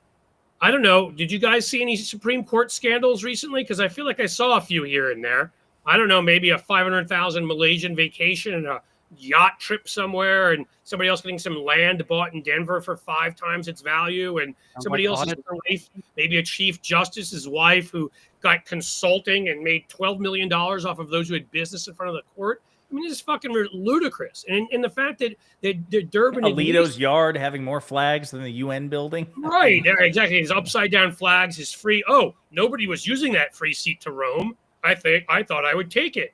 I mean, the fact that that at least Thomas was not... They didn't try to publicly demand that he come before the Judiciary Committee. He'd say no, but publicly demand it and start laying out the evidence and hold the damn hearings without him if he refuses to come, and hold them publicly so that you explain to the public and you lay out, Can I ask a question, bro? I'm curious. Well, I think Pisco might have to jump in on this because this is very direct to what you just said, Cliff. When Democrats were in the majority on the Senate, their subpoenas in Congress are not necessarily enforceable, but they could refer it to the DOJ for enforcement. So I'm going to throw this out here. Pisco, especially, I want you to weigh in on this, being the lawyer. Can you repeat it? Sorry, so I had a lag spike. No, it's fine. I want everybody's take on this, but especially yours, relevant to what Cliff just said. And if Durbin had subpoenaed Clarence Thomas over the disclosure violations and referred it to DOJ, and DOJ decided to enforce it and bring Thomas in before the Senate Judiciary Committee, would anyone here have supported that? 100%, yes. Absolutely. There's plenty of there. That's Congress's role. I think if anything, they've been too light on that specific front, and it's different than what they're talking about now, which is like impeaching judges and justices because of how they rule, as opposed to the kind of like underlying failure to disclose or underlying like potential problematic and maybe even illegal relationships here. Okay, Cliff, I just wanted to ask that question. I'm curious No, how everybody felt about it. But yeah. No, I mean, because that to me is important, and that has been that I mean, Durbin has been one of the ones I feel like has been the weakest. And I think it is that weakness. It's that when we talk about why were Republicans not scared at all that Democrats were going to do something with immunity, because of course they weren't. We wouldn't even call Thomas in front of the Senate Judiciary Committee. We wouldn't even go after Republicans in all sorts of cases for obvious corruption. Trump, as you point out, various family members and that kind of thing. Again, it's not about getting revenge against Donald Trump. It's about the rule of law. And if Jared Kushner can behave that way, and if Ivanka can get 300,000 trademarks from China, and if Don Jr. can be meeting with all sorts of people, funders and this and that, and I mean, if they can be doing all of these things, then the problem is that the way norms become unnorms is when you let them go away. If you don't enforce them, like once we let emoluments go, no one gives a shit about emoluments anymore. And that's my problem is that they've pushed the envelope and broken basically every understanding and often the law. And we've just been like, no. It's kind of like that famous line by Obama when he said at one point, "Oh, I'm sure I just am waiting for the fever to break." And I want to be like, it's not going to break. Yeah. It's not a fever. Their base is insane. Their entertainment wing trains their base to be insane by saying all the kinds of things that Tucker Carlson and Laura Ingraham and all of them say, and they're worried about losing in primaries. So they have moved, and then they've gerrymandered districts too. So they've moved to the far right. They've become radicalized, and unless you enforce these rules, they're never going to follow them. Hutch, Yeah, what do you think? you're talking about like the norm of sort of like following decorum or this expectation of bipartisanship. You talked about like the age divide of, when did these senators and representatives begin serving in the Congress? And I think that's a hugely important point. I think a lot of young people that are tuning into politics now maybe have no concept of the fact that for decades it was expected that opposition party led Congresses would deliver on the legislative agenda for whoever the incumbent was. So you had like a Democratic-led House of Representatives that was passing bills that Reagan proposed. That's of course like non-existent in the current era. And so I agree with you there. I agree along those lines that probably just make people angry and freak them out. If I remember correctly, it was either 52-48 or 53-47. But yes, you could filibuster Clarence Thomas at that time. It was allowed. And a Democratic Congress gave Clarence Thomas a full hearing, even though there were sexual harassment charges against him. And in the end, a majority voted, not of Democrats, but enough Democrats, that Clarence Thomas, probably just about the worst justice to ever sit on the court, was put on the court because that's the way we used to behave. But they didn't learn as things changed. Sorry, Yeah. Go ahead. And Obama was that you brought up Obama. That's a really good example of like when he was first starting to begin the process of crafting the ACA, he went and had a meeting with congressional Republicans to like get their input. And they humiliated him. And they didn't like, vote for the fucking bill. He they took actually incorporated it into the ACA. He's not going to make all the changes. Yeah, they made. Right. That's a fucking great example that nobody ever mentions. He wanted to be this guy that was going to come in and prove people wrong, that he wasn't this like radical, communist or whatever. And the way that he went about doing it opened himself up to be humiliated. They saw that as weakness and they capitalized on it in an attempt to make him look bad. And so, to your point, like these representatives that remember this era of bipartisanship that was very real for several decades. It's not like they have bad reasons for believing in bipartisanship, because probably for a lot of these like older ones, like maybe that was more the norm for them, but that era is fucking gone. And so like, I agree with you fully that abandoning that. Now, that's not to say that we should just not do any bipartisanship, because I think Joe Biden was like a really good. I wasn't trying to say that. No, yeah. You can get them to agree with you on the gun bill, like, and the infrastructure. You do, Yeah. but you still go after them. Republicans try to get our votes, and they still go after us all the time. Yeah, I wasn't saying that you were saying get rid of bipartisanship, but don't this antiquated expectation that things are just going to go back to that that the fever is going to break. I think at this point is just fucking absurd. I think in the second era of Biden, Trump. To your point, I think it ended. I think President Biden was like the last gasp of institutional bipartisanship. With what time we have left, I'm curious because I know Cliff is well connected. Cliff and everybody else, what do you guys think of Lindy Lee and her transformation? Cliff, I'm gonna throw this one to you first. What do you think about her? Because she just was interviewed by Tara Palmieri, and apparently, like, it got heated. I haven't had a chance to watch it yet, though. I think that there are a lot of grifters in our business. There are a lot of people that say, you know, the right things, and that they're out there, you know, fighting for what's good, and they're out there and they care about people, they care about independent media, and they're just trying to build up their own cliques and their own. And she was one of those, clearly. And there's others out there that I suspect still are, and there have been others I suspected in the past, because I started, you know, I'm just old enough, guys, to have started criticizing Glenn Greenwald long before he switched sides, because it was quite obvious to me. And I knew him personally. I almost did a book event with him in 2008. But I knew he was heading that direction. He was showing all of the signs. So was Jimmy Dore. So was, you know, Tulsi Gabbard. Like, you know, the right has lots of money, and there's lots of money coming from right-wing donors at this point, perhaps foreign countries too. And by perhaps, I mean obviously, because we know about Benny Johnson and Dave Rubin and that crew. And so there's huge incentives, if you lack any morality, to do that. And Lindy Lee is just another in a long line of those. That would be my take. I will say Glenn Greenwald has been sounding okay on some of the rights infringement by Trump.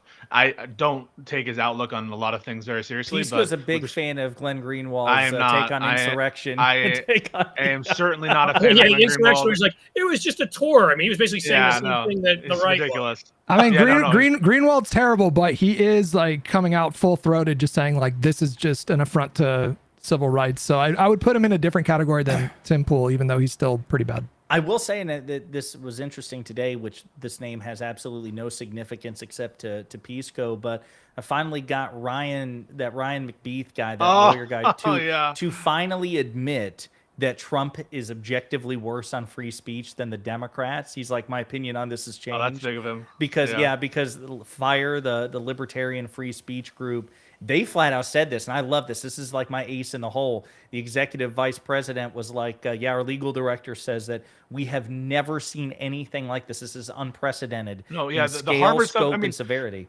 They're Stalinists. They're communists. Like, they're trying to take over Harvard. They're trying to do command economy with the tariff stuff. And so the command economy stuff is huge. Yeah. It's wild. The amount of So I mean, I totally just I see the grift for a lot of these people, and I think a lot of people find a way to justify it. So I don't think that people will find a way to do it. And so the pure grifter, I don't know how many pure grifters there are. I maybe would put lot. Dave, I maybe would put like Dave Rubin. Start off that way, but Lindy Lee, you agree? Lindy Lee is one, right? You follow. She seems like. Well, I saw her on. Is she on her take? Her take? That is? Yes. By the way, that show looks so shitty. I don't know who the fan base is of that. The set looks like absolute dog shit. Whose show is that? That's Valuetainment's new show. Valuetainment. Yeah. Go ahead, please go. No, well, go I was ahead. Gonna say it's a Valuetainment, so it's Patrick Bet David, hosts Anna Kasparian, this woman who I'm not remembering her name, Jillian Michaels, yeah, and then Amy Lindy Dangerfield, who's you that was the woman whose name you forgot was Lindy Lee, and then Amy Dangerfield. It's like the conservative version of The View. Cliff, you've not seen this? It just came out. It's going viral. So Anna is on it. What are your thoughts on that? I mean, I'm not shocked by that at all. I guess what I'm asking is, Anna still on the Young Turks, or is she fully? Is she fully made the transformation? I've not seen her recently, just a part-time job, but but I think she's still there. What's interesting, you say that. She's another one who used to be a friend. I mean, I got my start at least in YouTube media. I had a regular gig on the Young Turks in like the 2006 to 2008 era, when they were so different. If you go back and watch that, and Anna and Cenk were reasonable people and not who they are today. No, I haven't seen that horrible show that you just mentioned, but I may have to, out of pure interest, even it makes me Oedipus my eyes. I may have to go and watch. I'm curious. Speaking of Cenk, he interviewed Marjorie Taylor Greene yesterday. I still have not had a chance to watch it, but I have been told universally. I think it was a Conaboy who put this up too. That it was a fucking softball interview. It was wild to watch. There was nothing about the clicks. It was all The about the only question that I recall, it was about a 30-minute interview. The only question I recall that Cenk asked that was kind of more biting was he asked about the Jewish space laser thing.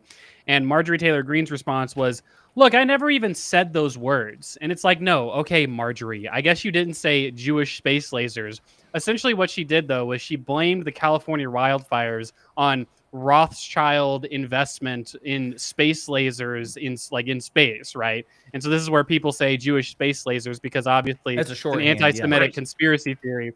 Right? Rothschild is basically the protocols of the elders of Zion, all right? I mean, like, once you start with And that, so, yeah, it's just like, and I don't know, I tweeted about it where I pulled a clip. I recall so vividly an interview that Cenk had with Ro Khanna in the past where he was so angry and so biting and so critical of very progressive Democrat Ro Khanna's failure to get Build Back Better passed, right?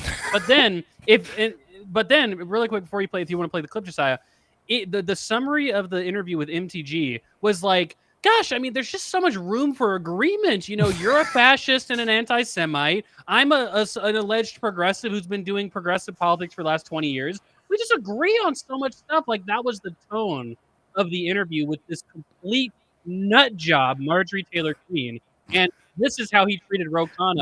Bro, we're not even playing it because it's 2 minutes long, but you can see it's muted and you can see it on Cenk's face. He's pissed. You can see the face turning purple. Yeah, and that was the tone that he took with Ro Khanna, a longtime progressive who was right on all the issues. The only thing, like essentially the reason why Cenk was so angry in this regard was because Ro Khanna didn't use his fucking all powerful minds to force the Democrats to vote on both Build Back Better and the infrastructure bill. Like, this was a power that Ro Khanna didn't even have. That's how he treats an ally in the movement. But then he goes and has a fucking agreement fest with Marjorie Taylor Greene. Yeah, this is a person who's called Democrats pedophiles, who's held up guns in her ads to other Democrats in Congress. I mean, Chase David Hogue. Yeah, down the street, I mean, this is. I mean, who was look, this is a woman who, when she first took office, okay, it was the debate on whether or not to take her out of all of her committee assignments because of how insane she was. Her defense. Her actual speech on the floor of the House for why she said and did all that crazy shit before she was a member of Congress was that she was just insane. That was her defense. Her defense was, there was this period of my life where I just believed anything people told me, and I was kind of delusional. That was literally what she said. And then several years later, is that period? There's a congressional transcript of Marjorie Taylor Greene saying, "I just want to say for the record that 9/11 happened." She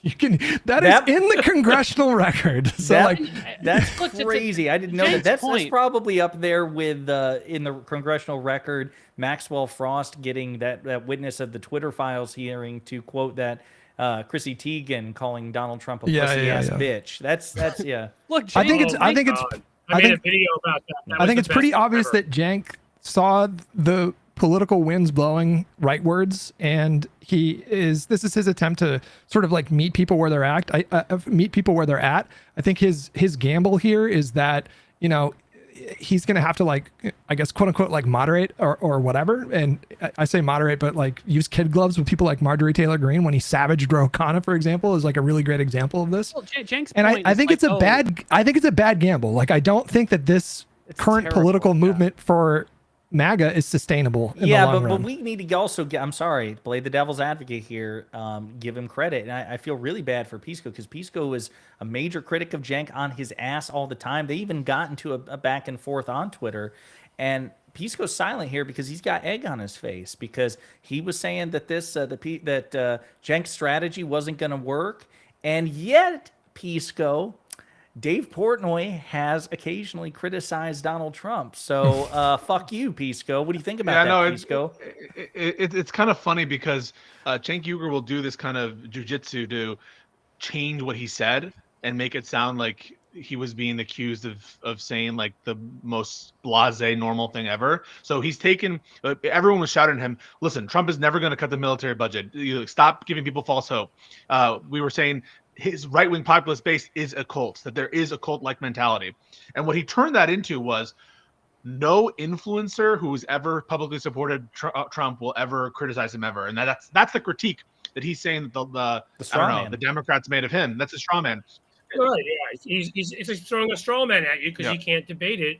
Just like this bullshit where he and Marjorie Taylor Greene were originally talking, because he's taking her at her word. The person who self-proclaimed crazy person for a period of her life, which includes when she was born until a minute ago, maybe more recently. But that she's like, I agree with people like me don't think that we should go and fight a war in Iran. Well, you know who's yelling the loudest about that? It's the right wingers around Donald Trump, Lindsey Graham, yep, who are Bibi Netanyahu, who love Bibi Netanyahu. They're the ones who want to do that. So again, she kept attacking Trump in that thing, but trying to make it sound like, but the establishment Republicans who keep pushing for this. It's like, no, it's Trump. It's Trump who wanted a minerals deal with Ukraine. She just is playing bullshit. And Cenk sits there, and I'm sorry, he's too smart for this. Pretends is taking her at her word that this is true and that's what she believes, and we can be anti-war allies. It's like, do you know what they're doing in Yemen? Like, shut the fuck up and stop. I mean, they've been bombing the goddamn place every day, all day. I mean, this peace alliance bullshit. TYT has probably made 100+ videos on Marjorie Taylor Greene. Everyone there knows how crazy Marjorie Taylor Greene is, and obviously, Cenk's point is essentially, what am I supposed to do every time I interview a MAGA person? Just scream at him the whole time? It's like, well, yes. They're doing crazy things. Things that are wild. The only thing I was going to say was there's obviously a magnitude to the things that MAGA politicians are about, okay? And if I'm interviewing Hitler, I'm not going to talk about, oh, well, we agree that animal rights are important, and yeah, we agree that we should invest in our highways. Oh, look at that. Hitler, don't Economo is going to be in the Piers Morgan montage. The radical left. It's always Hitler. But it's like, yeah, Hitler, don't we agree that highways should be paved? Isn't that crazy? I can agree with Hitler as a progressive that highways should be paved. No, dickhead. That's not what you're going to focus on if you're interviewing someone like that. And with Marjorie Taylor Greene, it's entirely reasonable to focus on her fascist tendencies, her anti-democratic beliefs, her anti-Semitism. I mean, for God's sakes, that's an entirely relevant thing to talk about. And if you ever secure an interview with Marjorie Taylor Greene, it's your goddamn duty as a fucking journalist who espouses to be a member of the left to bring those things up. Somebody needs to bring it up to Piers Morgan the next time they're on their panel, because he likes to do the thing where it's like, lefties always say that everybody's racist. And it's like, meanwhile, the right wing has just made a woman a millionaire for calling a 10-year-old boy with a learning disability a racial slur.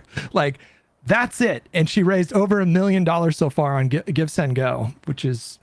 He interviewed. So I saw a bit of this. He interviewed just yesterday the runner of the CEO or whatever of Give, Send, Go. Yeah, and that whole topic, and he got pretty animated. That's the thing that pisses me off about. Wait, tell the people what that lady said on the show. Oh boy, no, that's a separate one. I think there was the one. That lady too also got famous Emily for saying a racial slur. Yeah, that's her literal claim to fame. The worst thing about all of that is of course the incentive that incentives built into that, which there'd be a bunch of women. I mean, not women, probably women, men, whatever, but a bunch of these MAGA idiots probably now carrying their phones around looking for some African-American kid to pick on, or looking for somebody Jewish or somebody, whatever, to start screaming at, and hope that it goes viral, because maybe they'll get $1 million. I want to push on Cliff a little bit as my last thing to him. Let's have it out, man. No. I'm just kidding. I think that obviously Trump is much worse in terms of foreign policy, in my opinion, than Joe Biden, than the Democrats generally. I am surprised that we're not at war with Iran yet. Oh, did I cut out? I am surprised when you were going to look into me. Yeah. Go ahead. I am surprised we're not at war with Iran yet. And that, to me, signals a genuine conflict within the administration that we have not. I mean, there's New York Times reporting that Israel pushed hard for us to begin bombing Iran recently. And the administration, as of yet, has not done it. Doesn't that surprise you? I mean, you're right. I guess pushing back, I fully accept. There are a couple different wings in there who are fighting stuff out. So I'm not saying it's definite, but Trump, at least in the reporting I've seen, himself wants to do it, has it, because again, when you guys brought up earlier, even the tariffs, Trump is a broken human being. and everything with him is a dominance play. Everything is a winner takes all, whether it's a sit down with a media member or whether I got you this interview, I don't even know what your name is, that kind of thing, or whether it's bombing a country. He needs to hurt people to feel like to feel good about himself. So part of it is he would love to bomb Iran, just to bomb them and fuck those people. And I got to, blah, blah, blah, blah, blah. But you're right. Right now, there are enough people in the administration who are like, no, that it isn't happening. That's like his only dub right now. The Trump administration is at, I believe there was reporting that he successfully pressured Israel to not strike Iran's nuclear facilities. Yeah, and to hear some of these whispers, like, Trump's like, what if there's like a deal that we could make with Iran to like, it's there's like so a deal crazy. that would stop them from developing nuclear weapons. That'd be great. Oh, only something like that never existed. But again, the Trump administration is its own worst enemy. It's the same thing on tariffs. They run into their own walls. The reason why Trump can't go back and say, why don't we have a deal, is because that's the deal that he excoriated for years and years and years. The Iran nuclear deal, and same thing with tariffs, right? He can't go back on tariffs because in these trade deals, he said these deals are no good. These deals are no good. And so, the deal that Iran's going to accept is the Obama nuclear deal. And the deal that these countries were willing to accept was the deal that he negotiated. Here's a hot fucking take, okay? And maybe you all disagree. I bet you, and Trump might want to test this. I mean, what's he got to lose? I bet Trump could come out in 2 weeks and be like, art of the deal, I made a deal with Iran to get them to stop developing new. I think he could actually do that. I think the Republican Party would be like, that's fucking brilliant.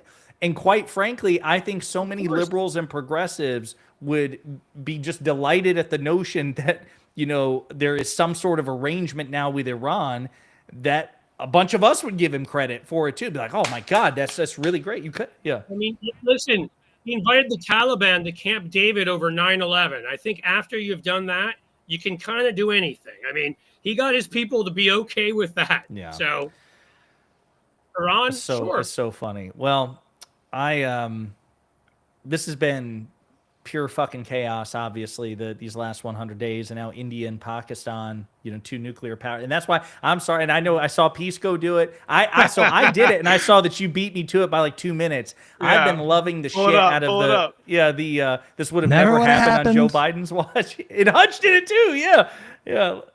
So I thought of it first. I challenged you to find someone to. I guarantee you, all of us immediately thought of that as soon as we saw the story. Immediately thought of that. Sure. Yeah, no, it was I love, and then I don't know Pisco or Hutch, although I did see Hutch Hutch broke his rule. He relapsed. Ooh, I broke my rule so bad this week. My goodness, yeah. Whatever. Yeah, he's like Batman in the Dark Knight. He was tempted to break his one rule, but he did break it. Getting into Twitter back and forth, and he admitted it too. With fucking everyone too, because I had one Ashley Babbitt tweet go fucking nuts on Reddit, I guess. And well, I gotta find it. Take his phone away. What?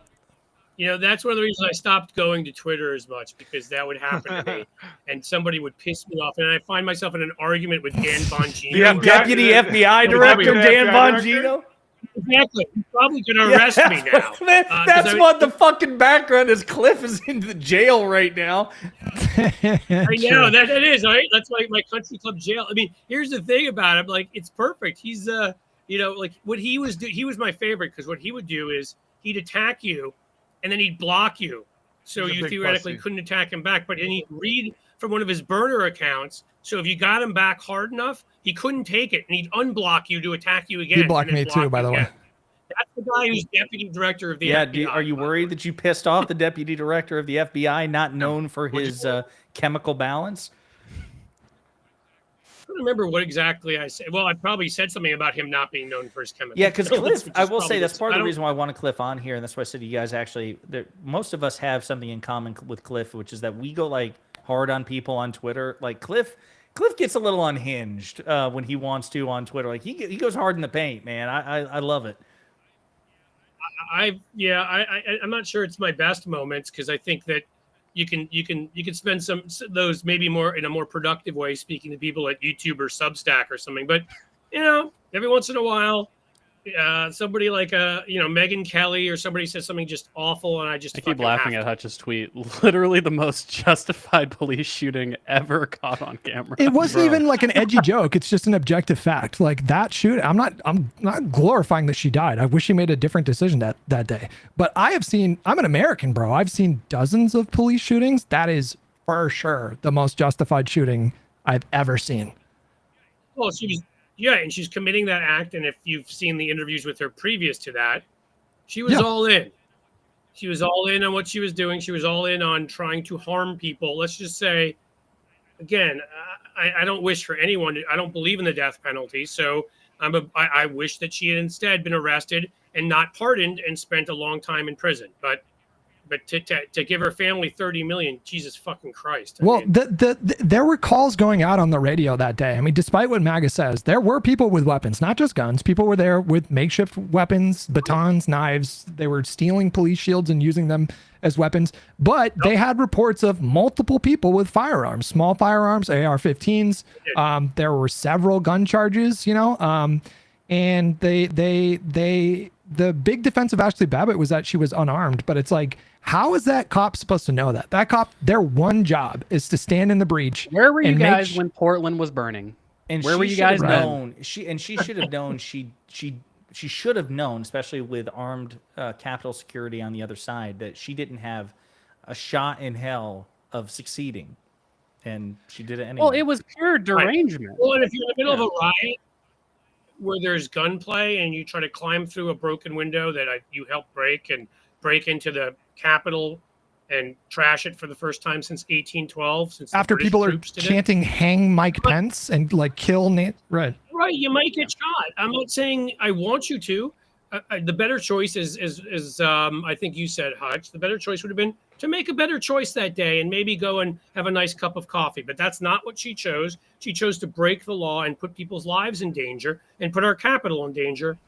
When you do that, and now it may our turn tax out that way. dollars are gonna make her family filthy rich. $30 million wrongful death settlement that Pam Bondi's DOJ is settling with the fucking family. It's fucking insane. Bro. They're railing against government waste, and they're celebrating when like Doge cuts $5,000 from like a measles budget in Rhodesia or something like that. But they're fine with $30 million going to Ashley Babbitt's family. It's crazy. And I mean, it is fucked up, and it's fucked up when you put it that way. But you mentioned Pam Bondi, and I just here lately, all I've been thinking about when somebody says Pam Bondi is her like. Fucking like she's so it's so hard sometimes to keep track of like who's the dumbest and cringiest member of the Trump cabinet.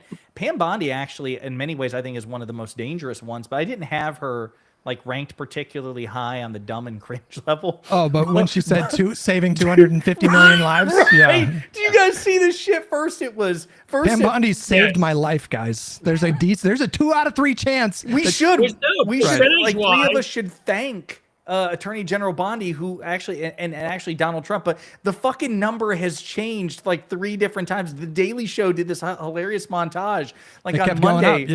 On Monday it was like and President Trump saved by doing so. President Trump saved media. Are you ready for this? 119 million lives. And then it was like 200, and then it was 258. And it's just so fucking hilarious. And then watching the replies on this, they're like, well, based on the amount that Biden interdicted compared to Trump, Joe Biden saved 1.2 billion lives. Yeah. 1.2 billion American lives. Little did I know that I was fated to start recreationally trying fentanyl in the coming weeks. Yeah. Remember, this is like she was appointed by Trump. He's the one who said that. What did he say? He's like 117% of immigrants are taking black jobs or something. Like more recently he just said 87. What the eggs were down 87% or what? Like he pulls numbers out of his ass constantly. So I think she gets graded on a curve because. She replaced obviously Matt Gaetz, who was the Attorney General nominee originally, and that just makes me. I've thought about this since then. It's just like, okay, you could get Kash Patel confirmed, you could get RFK Jr. confirmed, you could get Pete Hegseth confirmed, but Matt Gaetz couldn't get confirmed. Like what?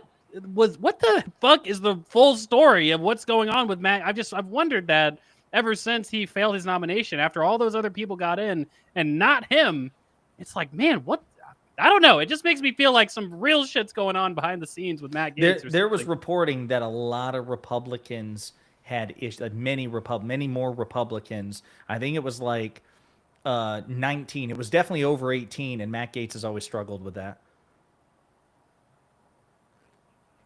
Nicely done. Gets a little bit of an AIDS joke in there. I think though the honest truth of it is, it comes down to a lot your relationships, and most of these people are absolutely dicks overall, but they're smart enough to cater favor with each other, whereas Matt Gaetz is just a dick to everybody. So I think even the senators hated him. And I don't think it comes down to anything different but the fact that they didn't like it. That could be it, honestly. I mean, maybe it's like, look, I mean, we can forgive the whole, like, allegedly trafficking minors to have sex with them thing, but, like, we just personally just don't like this guy's vibes. Like, maybe that was the Right. thing.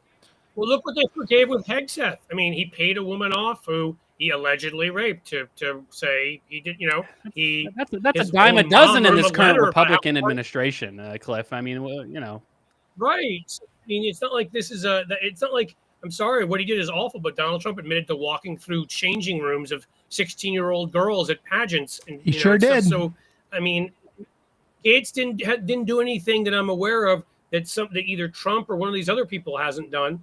I just think they didn't like him. I'm going through the entire Trump cabinet or like administration roster. I mean, one person we don't talk about enough in all seriousness is the communications director, Stephen Chung.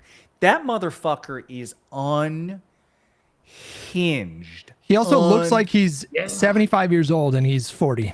Right. And that's the other thing. Like, I see him sometimes, I'm thinking, man, you are throwing so many stones in this glass fucking house of yours. Like, the way you look and act, like, people should be brutally insulting you every goddamn day. It's just that he's dealing with Democrats who don't take it to that level. But, like, this dude is he's a fucking 4chan troll who is Caroline Leavitt's boss. He's head of communications at the White House. And so it's not a visible role, which is probably best for the Trump administration to keep him behind the scenes.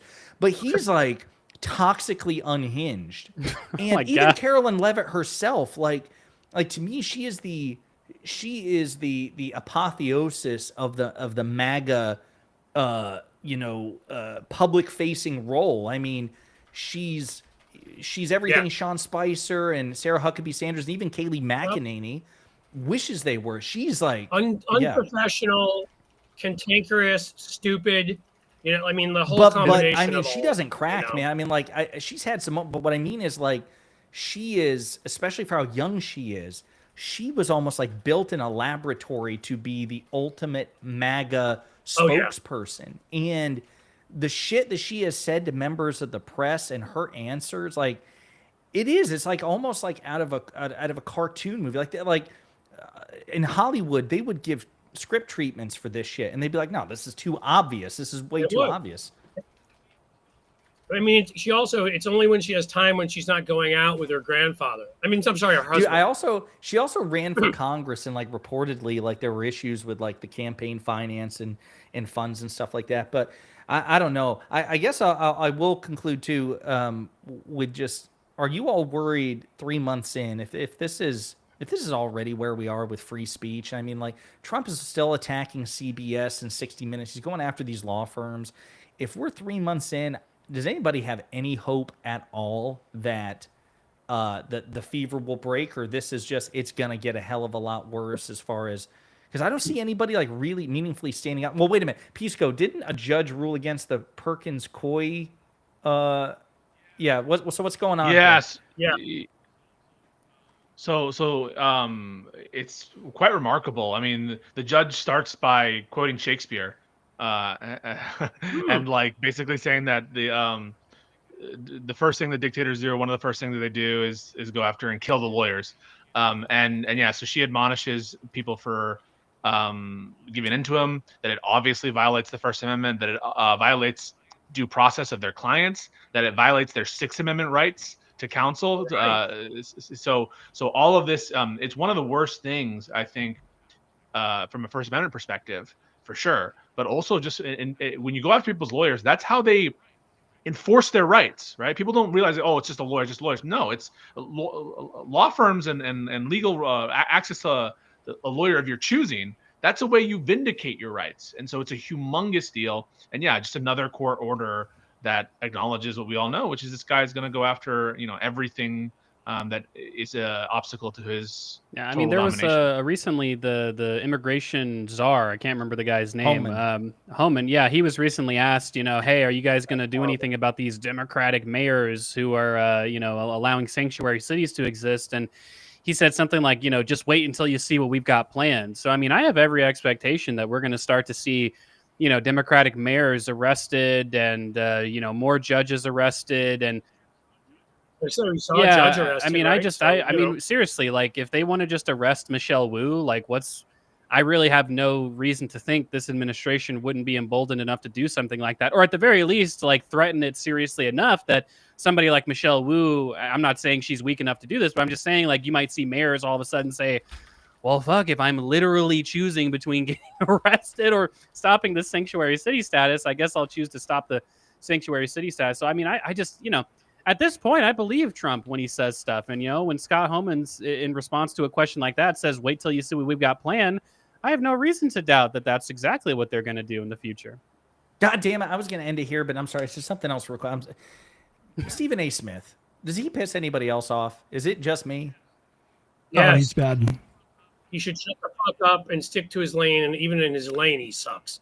So, I mean, he's just another loudmouth who loves having a camera in front of him and a microphone, and however he can do it, whether it's politics, sports, anything else, he doesn't care. Anybody else want to weigh in? Because I just watched him. I was looking at a Piers Morgan thing earlier today where he interviewed, and I'm just like, oh my God, like he spends more time attacking liberals, the left, progressives, and Democrats, and he's leaving the door to running for president under the Democratic candidate. Like, this is just insane. Like, he's all charisma and no substance. I mean, this is one, it was bizarre to see him in the top 4 for the betting markets for who was going to be the nominee in 2028. I even had a friend who bet me $100 that he would be the nominee in 2028. I'm like, bro, I'll definitely take that bet. What the fuck? Like, I think that his popularity is a symptom of what we've been talking about on this show for fucking, I don't even know, a year now at this point, where it feels like, Democrats are just so cowardly that a lot of people look at a guy like Stephen A. and they'll say,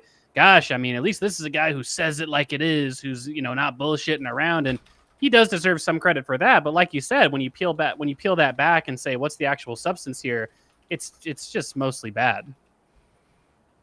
Pisco, Hutch, Yep. What about you guys? I was just gonna say I'm so tired of the people who are like, I just want to bring common sense back to Washington. It's the Chris Cuomo types, it's the Stephen A. Smith types. I'm sorry to say, it also is oftentimes the Bill Maher types who honestly I'm just over it. You guys are always just trying to look to have your little tiny opinion, your little both sides of them, and so I'm over it. And Stephen A. I think is one of the worst offenders. Hutch, Got nothing to add to that. fair Closing enough. out on Stephen A. sucks. I just popped into my brain where I'm like, man, because he like co-hosted that fucking town hall on News Nation with Cuomo and O'Reilly, and I'm like, oh, this is definitely a right wing. Like, I mean, Cuomo is by far the of the three the most likely to actually criticize Trump on the phone or whatever, and even that, I mean, it was a total kiss ass fest. And yeah, so I just saw that and it pissed me off. But anyway, well, Cliff, buddy, listen, I appreciate you joining. That was great. Yeah, and Sure. we had a good time talking about this stuff. Congratulations on the success both on the YouTube channel and especially on Substack. Good for you. Definitely, Thank if you. you I guys appreciate it. are in the mood for audience, if you guys are in the mood for a good Substack, definitely subscribe to Cliff and to Akana Boy and to Peace Goes. Hutch and I do not have any yet. It's coming. We're actually going to launch a joint project. It's going to be called Hutch Saya. Oh, Hutch cool. Saya. The weekly Hutch Josiah. I'll find all you guys on all the socials too. I know where you are, Josiah, obviously. but- YouTube.com/@ponderingpolitics. Let's try to get me to 600K so I can have a nice even number. If we 600. could. It's taken a while. I mean, the subs have here lately have been only trickling in, but that's where you guys can find me. I'm a one-trick pony. It's just YouTube. I need to get it. Like I saw Mockler. I was looking at Cliff's Substack earlier, and I didn't realize that Mockler has a Substack. I'm like, dude, how the fuck do you have the time? I need to text him about it. Like Adam cranks out like 5 or 6 videos a day, like me, and you write on Substack? Are you serious? I have so much trouble, like with on Substack days where I have a Substack and a live stream putting out any other videos, like I'm dead. And I see like, Brian Tyler Cohn is now on Substack and David Pacman. And I'm just like, what do you guys spend? You have families? And if you do you spend time with them? Do you have hobbies? Ever watch a TV show? I don't even fucking understand the energy it. and the focus, like it's insane. Shout out to them. You were saying I have a question for Pisco. Somebody asked me, Pisco, are you prepared? Are you ready? You have another 6 or 7 weeks, but as of right now, are you prepared to make an endorsement in the New York mayoral Democratic primary? Eric Adams. Close. I'm close to that. I'll tell you this. Under no circumstances will I rank Andrew Cuomo or Eric Adams. I don't think Eric Adams is even contesting. Eric is out, to be fair, but okay, all right. He's getting close. Maybe in the next couple of weeks, a guy who asked me that, Pisco will have an official endorsement. Like if you had to choose, Pisco, if you just it's either Cuomo, Adams, or New York City is mayorless. It's lawless. There is no chief executive. Cuomo. Those are your 3 options. Cuomo, okay. Yeah, but Could you choose something that lacks opposable thumbs? Maybe I don't know. Like there's some pretty good like deli people who I like. There's some pretty good like just random people I see on the street who I think honestly would do a better job than some of these. It's crazy in fact that we don't actually have to go back to these like legacy family dynastic rule. We actually don't have to do that. And it's sick to me that like name recognition could carry that far. I liked a lot of what Andrew Cuomo did when he was governor, but the scandals and frankly just this Trumpism that he embodies a lot of the time, and his brother and what he was doing at CNN, I don't like it. I don't like that he's trying to say that he's the best person to work with Trump. So get me out of there. So Pisco, what would you like? Like, what would your ideal platform be for a New York City mayor? In honesty. Yeah. Okay, I think that we need to do something about housing. We just need to have, like, it's really fucking expensive. I think that there needs to be something done about homelessness. It is a humongous problem. If you are one of these abundance people, then you think that those issues are linked. So I think that those are 2 big crises. And additionally, I think as far as city is concerned, we have continually like transportation issues, continually like shit breaks down, which but New York City is awesome. I mean, I can talk a lot of shit about it, and there are a lot of stuff that certainly that we should be concerned about, but I love the city, and yeah, I think I would say that people should love the city who want to run. What do you think about a young lawyer who lives in New York City? Maybe. No, it would not be appropriate for me. I wouldn't do it.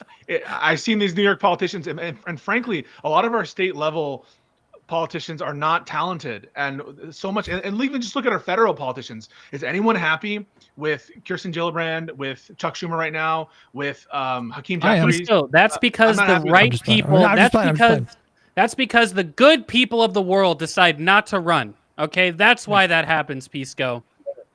Yeah, what's Anthony Weiner up to lately? Yeah, I mean, he just got his phone privileges back. God. No texting though. Well, I mean, now Anthony Weiner can be on Signal now because everybody fucking is. So yeah. Oh, that's true. That way you can find out where we're attacking. All right. Well, I know we've gone over time, but Cliff, this was a lot of fun, man. Thanks for joining. Yeah, thank you. Thank you, all of you guys. And thanks, Josiah. Yeah, everybody please like and subscribe to everybody's shit, Substacks and YouTube channels and Twitch channels. And Pisco's debate with Tim Pool is coming out Friday. Econoboy also debated Tim Pool. And there's some pretty funny moments there. You should definitely check that out. And next on the line, we got to get Hutch on Tim Pool. So we're going to keep pressuring him to do that too. But but yeah, thanks everybody. Appreciate you guys. Cliff, it was good to meet you.